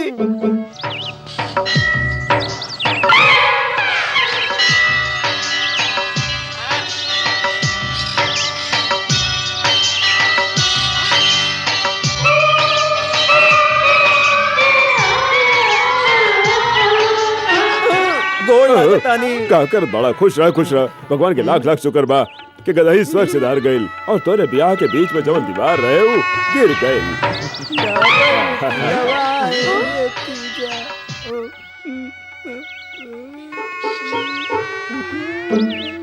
अरे ई का गदही तो जीत बिया। अरे गधे, ओ पंडित जी, हम तो हार से कहता ही कि वो गदी नहीं दूसर गदी है। ऐसा ना? हाँ, हाँ, हाँ, चली चली चली हाँ चली। अरे चाचा, गधी मरल नहीं के, गधी उहे हो। अरे चाचा, रउआ तो जाने ली कि ई खुजली वाला कुकुर हमार मोहब्बत के कितना बड़ दुश्मन बा, और तो हर चंपा से भी जलेला। हमार बियाह तोड़े खातिर ई गधी कहीं से पकड़ के ले आइल बा, गधा कहीं का। राम नैन चाचा, अगर तू अपन लड़की के जिंदगी चाहे ना तो तुरंत दोनों के तलाक करवा दही। हाँ, नहीं तो कल सवेरे तो तुहार बेटी मर जाए।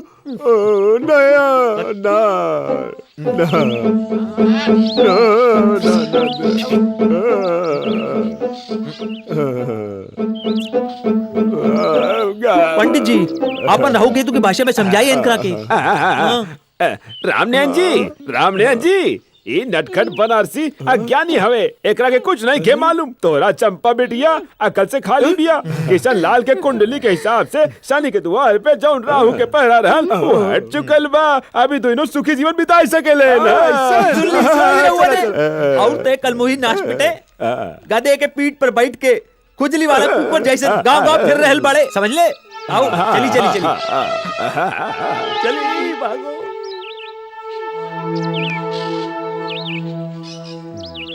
ले साहब मीठ मीठ लस्सी, वो मलाई मार के। यहाँ वा।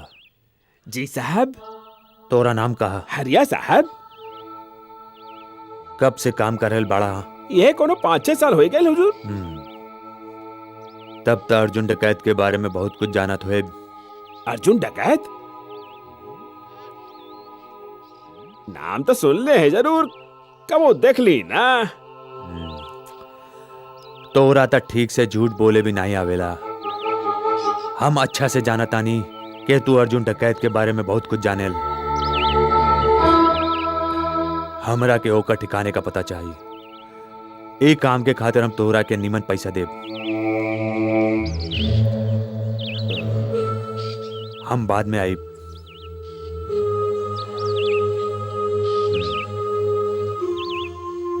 कैसन खबर ले आइल हवा नटखट? एगो खास खबर लेके आयल बानी बाबू लोहार। एगो अजनबी मनई ढाबे पे आके अर्जुन भैया के बारे में पूछताछ करत रहल। कौन हो सकेला वो अजनबी? हमरा तो लागत बा वो खुफिया पुलिस के आदमी होखी। वो जौनो होए, अर्जुन सरदार तक पहुंचे से पहले ओकरा के ऊपर पहुंचाई दिया जाए।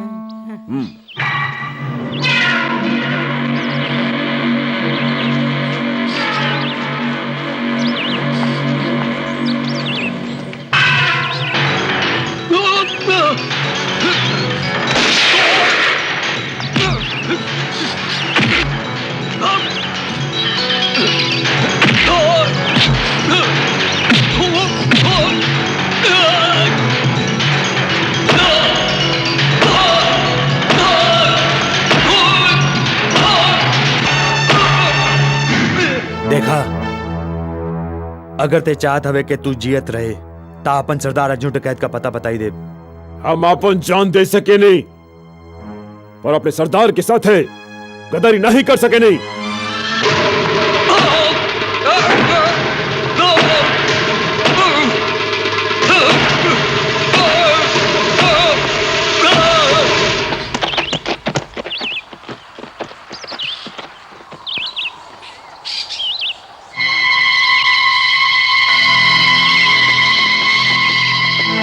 चंदनपुर गांव में हमारे एक ही दुश्मन बा, जगावर चौधरी। ये नया दुश्मन बाबू लोहार के अगवा कैले बा। वही सकेला कौन पुलिस वाला होए।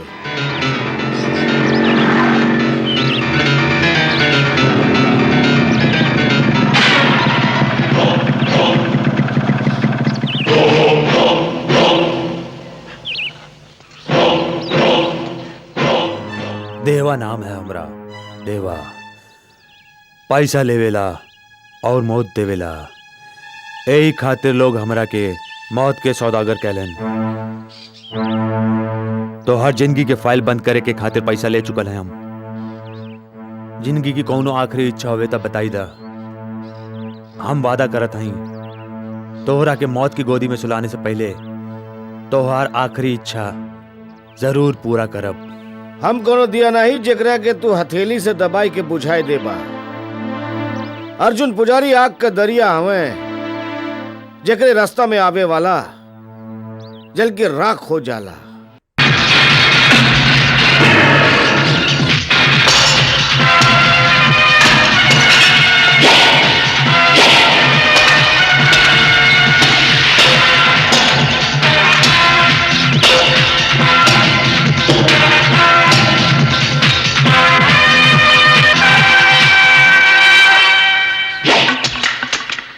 तो आज नसीब अच्छा है कि सूरज डूब गई। सूर्यास्त के बाद ब्राह्मण केहू पे हाथ नहीं उठावेलन। तू चाहता हमार जान ले सकेला, हम वादा करत हई तोरे पे वार नहीं करबे। भीख में मिलल जीत के ताज ना मर्द के सिर पर नीमन लागेला अर्जुन पुजारी, और देवा नपुंसक नहीं है। हम कल के सूरज निकले तक का इंतजार करब।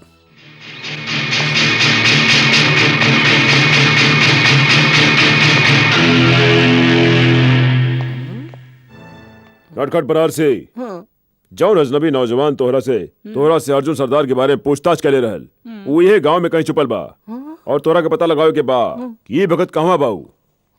काहे का बात है? वो एगो किराए के कातिल है और जगावर चौधरी ओकरा के शहर से बुलावले बा अर्जुन सरदार के जान से मारे खातिर। हम ओकरा के मार के ओकर लहास अपना साथ ले जाए और अर्जुन सरदार के गोलन पे रख दे। नहीं, तू एगो काम करे, ई बखत यहाँ से चली जा। तो हर गांव में भटकर ठीक नहीं बा, और पुलिस सादा लिबास में घूम रही बिया। कहीं तू पकड़ा गेला तो मुसीबत हो जाए। और वो किराए के कातिल के तो हम देखत हई।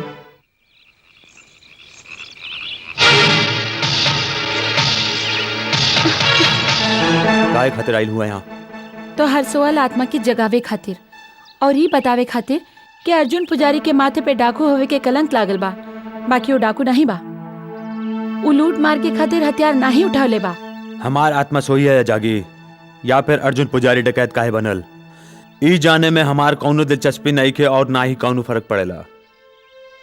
हम एगो पेशेवर कातिल हई, सुपारी लेके खून करब ही हमार पेशा है। जानत हई, और यही खातिर हम तोरे से एगो सौदा करे आयल हई। लेकिन ओकरा से पहले तोरा के अर्जुन पुजारी के बारे में कुछ बतावा चाहत हई। नमस्ते ठाकुर साहब, ई गांव वाला रहुआ के राउर जन्मदिन के बधाई देवे खातिर जमा भइल बाड़न। बोला ठाकुर साहब के जय। ठाकुर साहब का जय। ठाकुर साहब का जय। ठाकुर साहब का ठाकुर साहब, हम आपका लंबी उम्र का प्रार्थना करत हई। आप हम गांवलन पे बहुत उपकार कैली हैं, वो हमनी के भुला नहीं सकेली।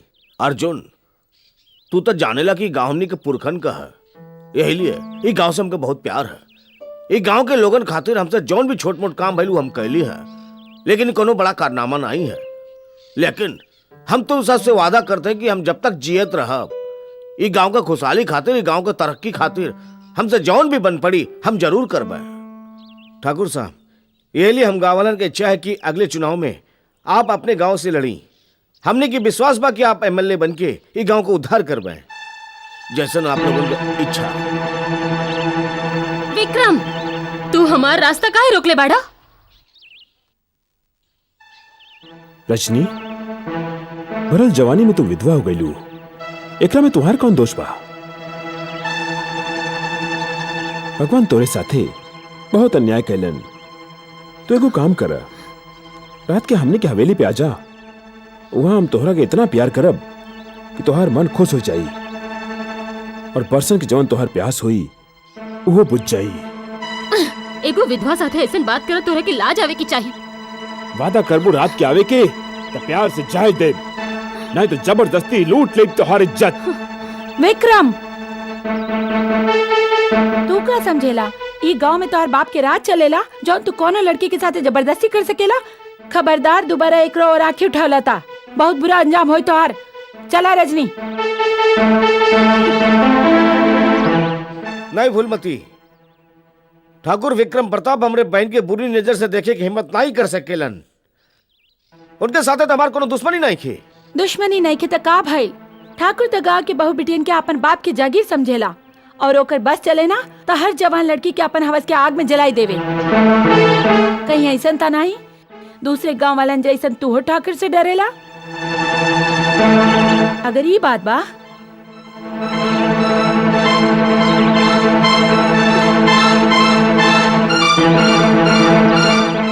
चूड़ी और पहन लाई के, ताकि तोहर बहन के पता लग जाए कि कितना बदनसीब हवे वो, जेकरा तोहरे जैसन कायर भाई मिलल बा।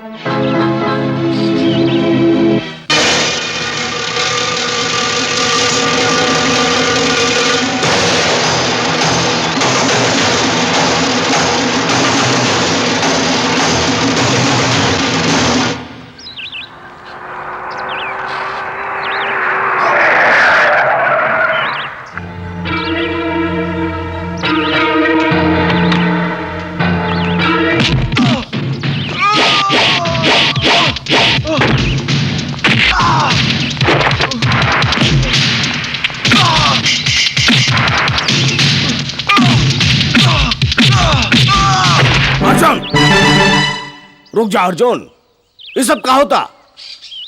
ये अपन भाई से पूछी ठाकुर साहब, एक समझा दें। अगर ये हमरे बहन के ऊपर बुरी नजर से देखे के कोशिश कैलिस न, तब एक एक काट के जमीन में गाड़ देबे। आज तू ये ठाकुर के, ये गांव का ठाकुर के अपना ही निगाह में गिरा दला। इतना गंदी हरकत करते हुए भी तोरा के शर्म ना आए।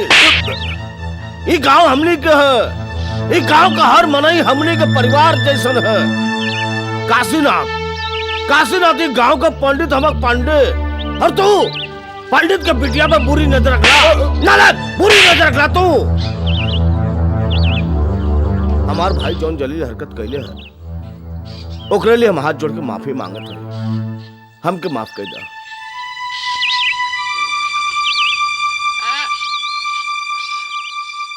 ते ठाकुर साहब के भाई पे हाथ उठावे के हिम्मत कैसे कैला? वो तो गांव के भलाई के बारे में दिन रात सोचत रहेलन। ई कैसे हो सकेला कि उनकर भाई गांव के बहू बेटियन पे बाउर नजर रखे? बाबूजी, आप हमरे पे विश्वास रखिए, फूलमती अपने अखिए से देखे। सफाई देवे के कोशिश नहीं करा। ठाकुर साहब रजनी के बिटिया जैसन मानेलन। हरिया जब रजनी के छेड़लस तो ओकर अंजाम का भइल। ठाकुर साहब ओकरा के गांव से निकाल देलन। वो एगो महान आदमी हुआ, तो के हमरे साथे चली के उनकरा से माफी मांगे के पड़ी। भैया ऐसा कुछ नहीं कहले हवन पिताजी, जे उनकरा के ठाकुर से माफी मांगे के पड़ी। और बाबूजी, ठाकुर विक्रम हमरा के बहुत बार छेड़ चुकल बाड़न, लेकिन ये बात हम आज तक केहू से ना कहनी। लेकिन आज उनकर इरादा कुछ ज्यादा खतरनाक रहल। अगर फूलमती आज बीच में ना आए तो शायद। अगर ये बात है तो हम ठाकुर साहब के लगे जाके विक्रम के शिकायत करब। एकर कोनो जरूरत नहीं बाबूजी। ठाकुर साहब पूरा गांव के सामने हमसे माफी मांगले, काहे कि विक्रम जौन गले रहल, ओकरे खातिर ओके सबक सिखावल बहुत जरूरी रहल।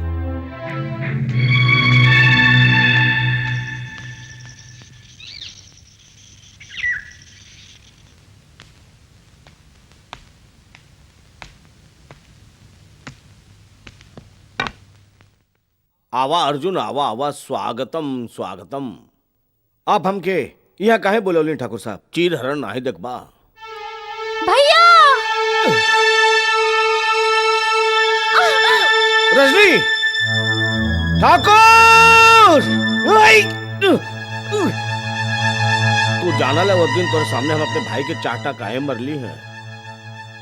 वो ये लिए कि जौन सु काम को शुरू कैले से ओके वो अधूरा छोड़ दे हलस। जगह चौधरी, अगर हमरे बहन के कुछ कहला न तो हम तोहर पूरा वंश मिटा देबे। वंश मिटा। एकर हालत तो देखा, ये बेचारे का हालत तो ऊ पंछी की तरह बा जेकर पर काट दिहल गइल हो, लेकिन उड़े के कोशिश कर रहल हो, लेकिन उड़ ना पावता। अब तो ये लोग फैसला करा कि पहले एकरे बहन के आशीर्वाद के दे। रहुआ बड़ा ही भाई जी, एक खातिर ठाकुर परिवार के परंपरा के हिसाब से एकरे बहन के आशीर्वाद भी पहले रहुए दे। ना ना ना ना ना, ये तो बहुत बेइंसाफी होगी। हम एक काम करत हई, हमें सिक्का एक हवा में उछालत हई। अगर हेड आई तो पहले आशीर्वाद हम दे, अगर टेल आई तो आशीर्वाद तू सब लोग मिलके दिया। ये हम सिक्का हवा में उछल लिए, हेड आ गई, अब तो हमके आशीर्वाद देवे के पड़ी। नहीं! नहीं!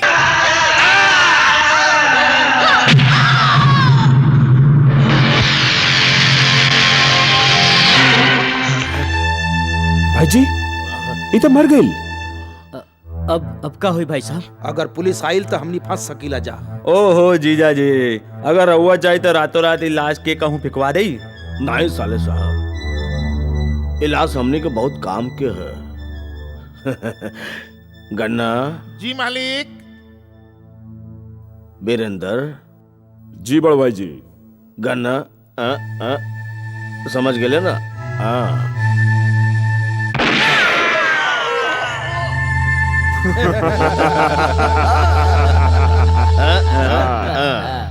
तमाम गवाहन और सबूतन के मद्देनजर रखते हुए ई अदालत ई नतीजा पर पहुंची बा कि मुलजिम अर्जुन पुजारी की बहन का गन्ना उर्फ गुलशन यादव से नाजायज संबंध रहल, जेकरे वजह से अर्जुन पुजारी ने गन्ना उर्फ गुलशन यादव का कत्ल कर दियल।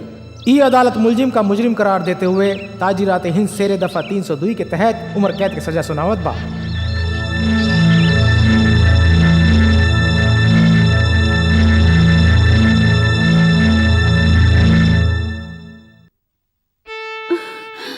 ई रउआ का कर लेली?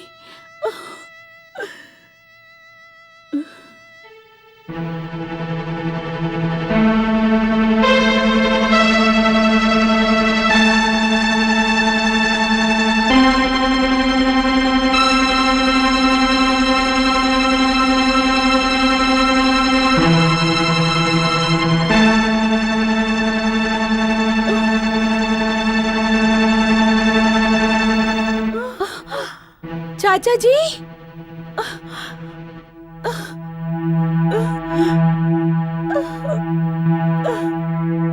चाची, चाची,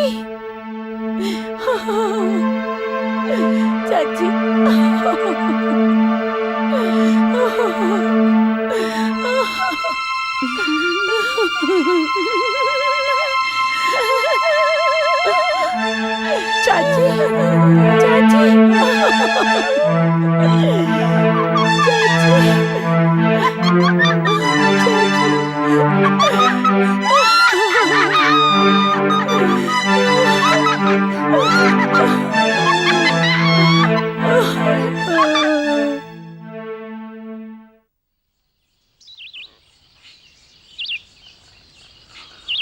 जगावर चौधरी के अत्याचार जन्म देले बा अर्जुन डकैत के।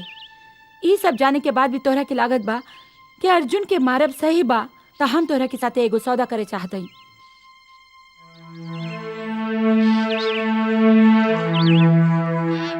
हम अर्जुन से बहुत प्यार करेनी और ओकरे खातिर कुछ भी करे को तैयार हई। हमरे पास दौलत तो नहीं, पर औरत के ऊ चीज बा जेकरा के पावे खातिर दुनिया के हर मर्द बेचैन हो जावेला, ओकर इज्जत। और अर्जुन की जिंदगी के खातिर हम अपन इज्जत कुर्बान करे के तैयार हई।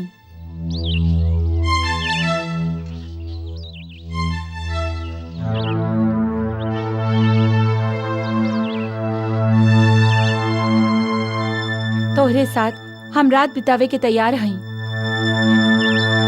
मगर एकरे बदला में तोहरा के कल सुबह सूरज निकले से पहले ई गांव छोड़ के जाए के पड़ी।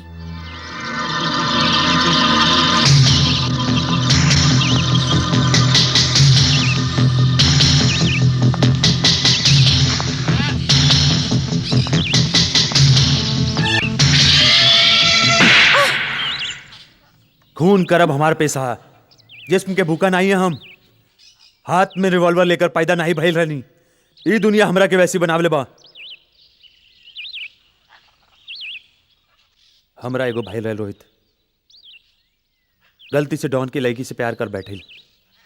गधा। ए भूल के बहुत बड़ सजा मिलल ओकरा के। डॉन ओकरा के मार के ओकरा शरीर के इतना टुकड़ा कर दिलस कि हम ओकरा अंतिम संस्कारों नहीं कर पाईनी। रोहित के मौत के बाद हमरा भीतर एको जानवर पैदा हो गई। आज तू वो जानवर मार देलुस। तू घरे चली जा, कल सवेरे हम गांव छोड़कर चल जाए।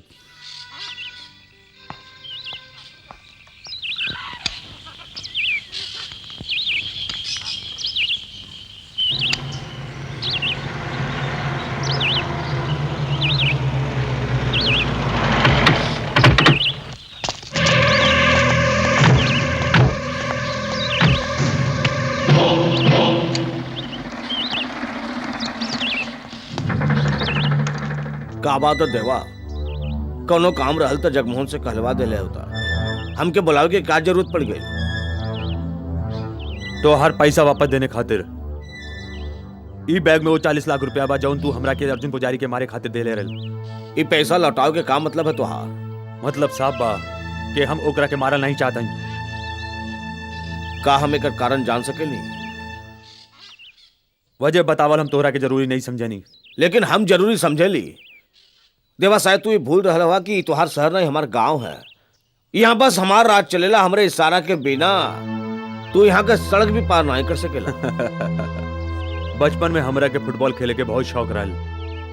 कहीं ऐसा ना होवे कि तोहरा धमकी सुन के ऊ शौक फिर से जाग जाए। इज्जत के साथ ऊ बैग उठाई के यहाँ से चला जा, नहीं था मजबूरन हमरा के तोरा गर्दन काट के तोरा ही लोगन के संगे फुटबॉल खेले के पड़ी, समझला? ये लौंडा बहुत फुटबॉल कर रहल बा।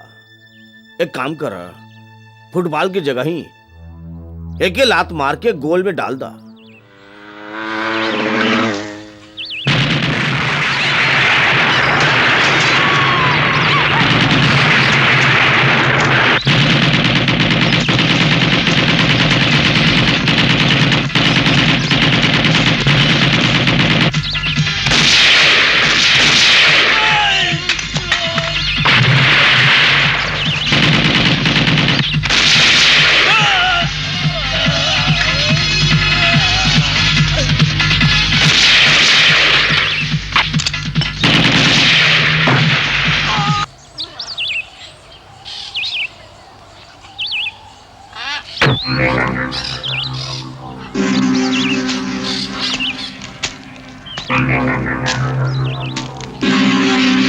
हम सवेरे से तुम्हारे इंतजार करत हई। सूरज सर पर आ गई और तू हमरे ठिकाना पे नहीं अला। ये लिए हम खुद तोहरे पास आ गईली। अब अहिनो तोहरे खातिर तोहार जिंदगी के दरवाजा खुलल बा देवा। अगर तोहार हौसला टूट चुकल होखे तो तू हमसे माफी मांग के तू यहाँ से जा सकेला। हौसला तो अब इतना बा कि हम चट्टान के सीना चीर सके नहीं। लेकिन कल जौन देवा तोरा से मिलल रल, आज वो मर चुकल बा। तोरे नाम के सुपारी जगार चौधरी के वापस करके हम यहाँ से जा ही रहे हैं। मौत का डर बड़ा बड़ा पहलवानन के नामर्द बने पर मजबूर कर देवेला। अगर यहाँ से जिंदा जायल चाहत हवा तो तोरे लगे दुई रास्ता बा। हमसे मुकाबला कई के हमके जान से मार डाला, या तो अपन हाथ जोड़ के सर झुकाए के हमसे माफी मांगला। ई सर हमेशा ऊपर वाले के आगे झुकेला अर्जुन पुजारी, कौनो इंसान के आगे नहीं। हम तो हर जान लेवे आइल नहीं, फिर हमार जान काहे बचावला तू? हमू देवा के जान नहीं बचौली है जे हमार जान लेवे चाहत रहल।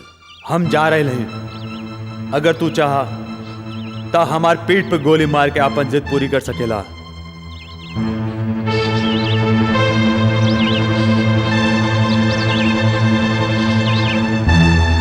सरदार रवा कहीं तो वहीं एक गोली मार दे। नहीं, ये मर्द आदमी है। ये यहां से मौत के डर से नहीं जा रहल बा। ज्यादा एक रखिए। बड़ भाई जी, हमने लगे एक ही मजबूत हथियार रहल, वो हमनी के हाथ से निकल चुकल बा। देवा, हमनी के लोग जो ओकरा के मारे वहां गईल रहन, उहो नाकाम होई के लौट अइलन। ऐन मौका पे अर्जुन वहां पहुंच गई और वो देवा के बचा लेलस। बड़ भाई जी, हमनी लोगवा जौन देवा पे हमला कैले रहलन, ओकरे बाद वो चुप नहीं बैठी। जख्मी शेर जैसन कौनो भी बकत वो हमनी पे हमला कर सकेला। बाजी अब हमनी के हाथ से निकलत जा रहल है भाई साहब। बड़ भाई जी, अब अर्जुन और देवा वो दोनों खत्म करे खातिर अब खुद हमनी के सोचे के पड़ी। इलेक्शन के अंदर हमारा हार हो कि या जीत, ये बात के बात बा। मंत्री बने के सपना साकार करे के लिए ये जगावर चौधरी एक नपुंसक के लेखा अपन आप के बर्बाद होवत नहीं देख सकेला।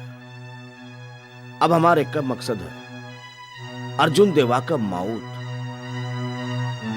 अर्जुन के माई के नरक का टिकट दे दा, ताकि वो चूहा खुद ब खुद बिल से बाहर निकले। और हम एको मौत का बिल्ली बन के एक ही झटका में ओकरा के खाओ निकल जाई। ओम नमः शिवाय, ओम नमः शिवाय, ओम नमः शिवाय। तो सबे हमार पति और हमार बेटिया के सराध खातिर आयल हो ना? हमार बेटा अर्जुन है ना, पूजा के सामान लेवे गइल बा, अभी आवते होई। बैठी बैठी बैठी बैठी बैठी ना, बैठी ना, बैठत है बैठत है। ऊपर वाला कितना निर्दयी हवे, ई बेचारी के सब कुछ छीन के एकरा के जियत लाश बनाई के छोड़ लग। काहे ना एकरा के नरक भेज के धरती का बोझ हल्लुक कर दही। आवा तोरा के तोरे बिटवा लगे ले चली। हमरा बेटवा लगे? हाँ हाँ, हम अपने बेटा लगे जाई। हाँ, हम बेटा लगे जाई। हाँ, तोरा क्या महीने अर्जुन के पास ले जाए। चला आई जा आई जा आई जा, अब ही तो हर बेटवा आवत होई। आई जाए हमार बेटवा। कब ले आई हमार बेटवा? ई देखा आ गई।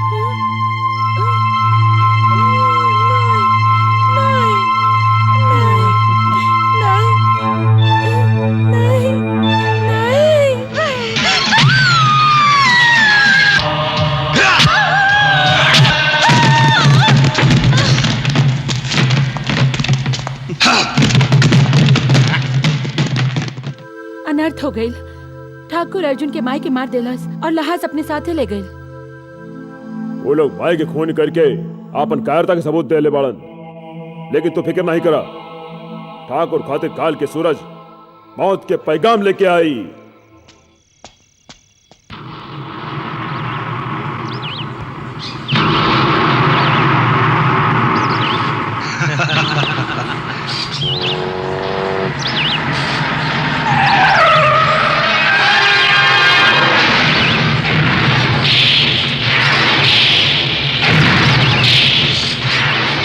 हम तोरा से लड़े नहीं आए जगह और चौधरी, हम क्या अपन माई के अंतिम संस्कार कई लेवे दे।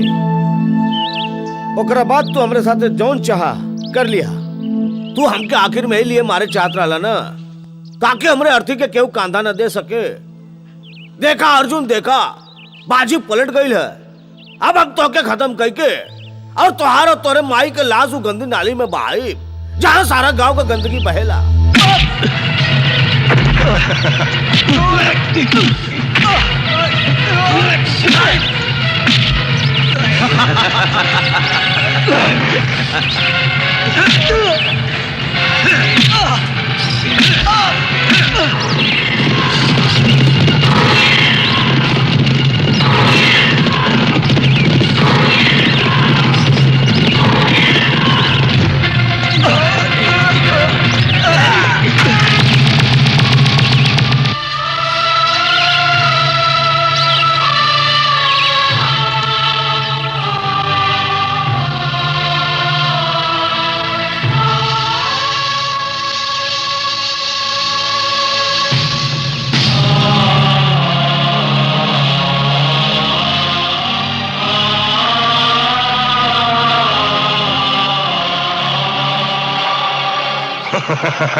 देवा कहले रहनी ना अर्जुन पुजारी के देवा कबो हिम्मत नहीं हारेला। बखत आवे पे जान हार सकेला।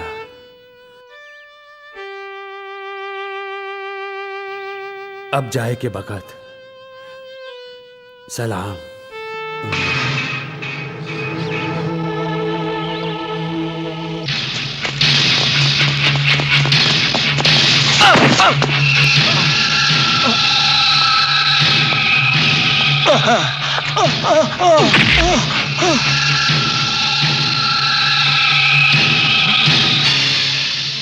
इस सिक्का देख के कुछ याद आयल जगावर? आज यही सिक्का से तू दोनों भाइयन का मौत का फैसला करबे। अगर हेड आई तब पहले तू मरबा, ओकरे बाद तुहार भाई। अगर टेल आई तो तुहार भाई जरूर मरी, ओकरे बाद तोहके मारा था।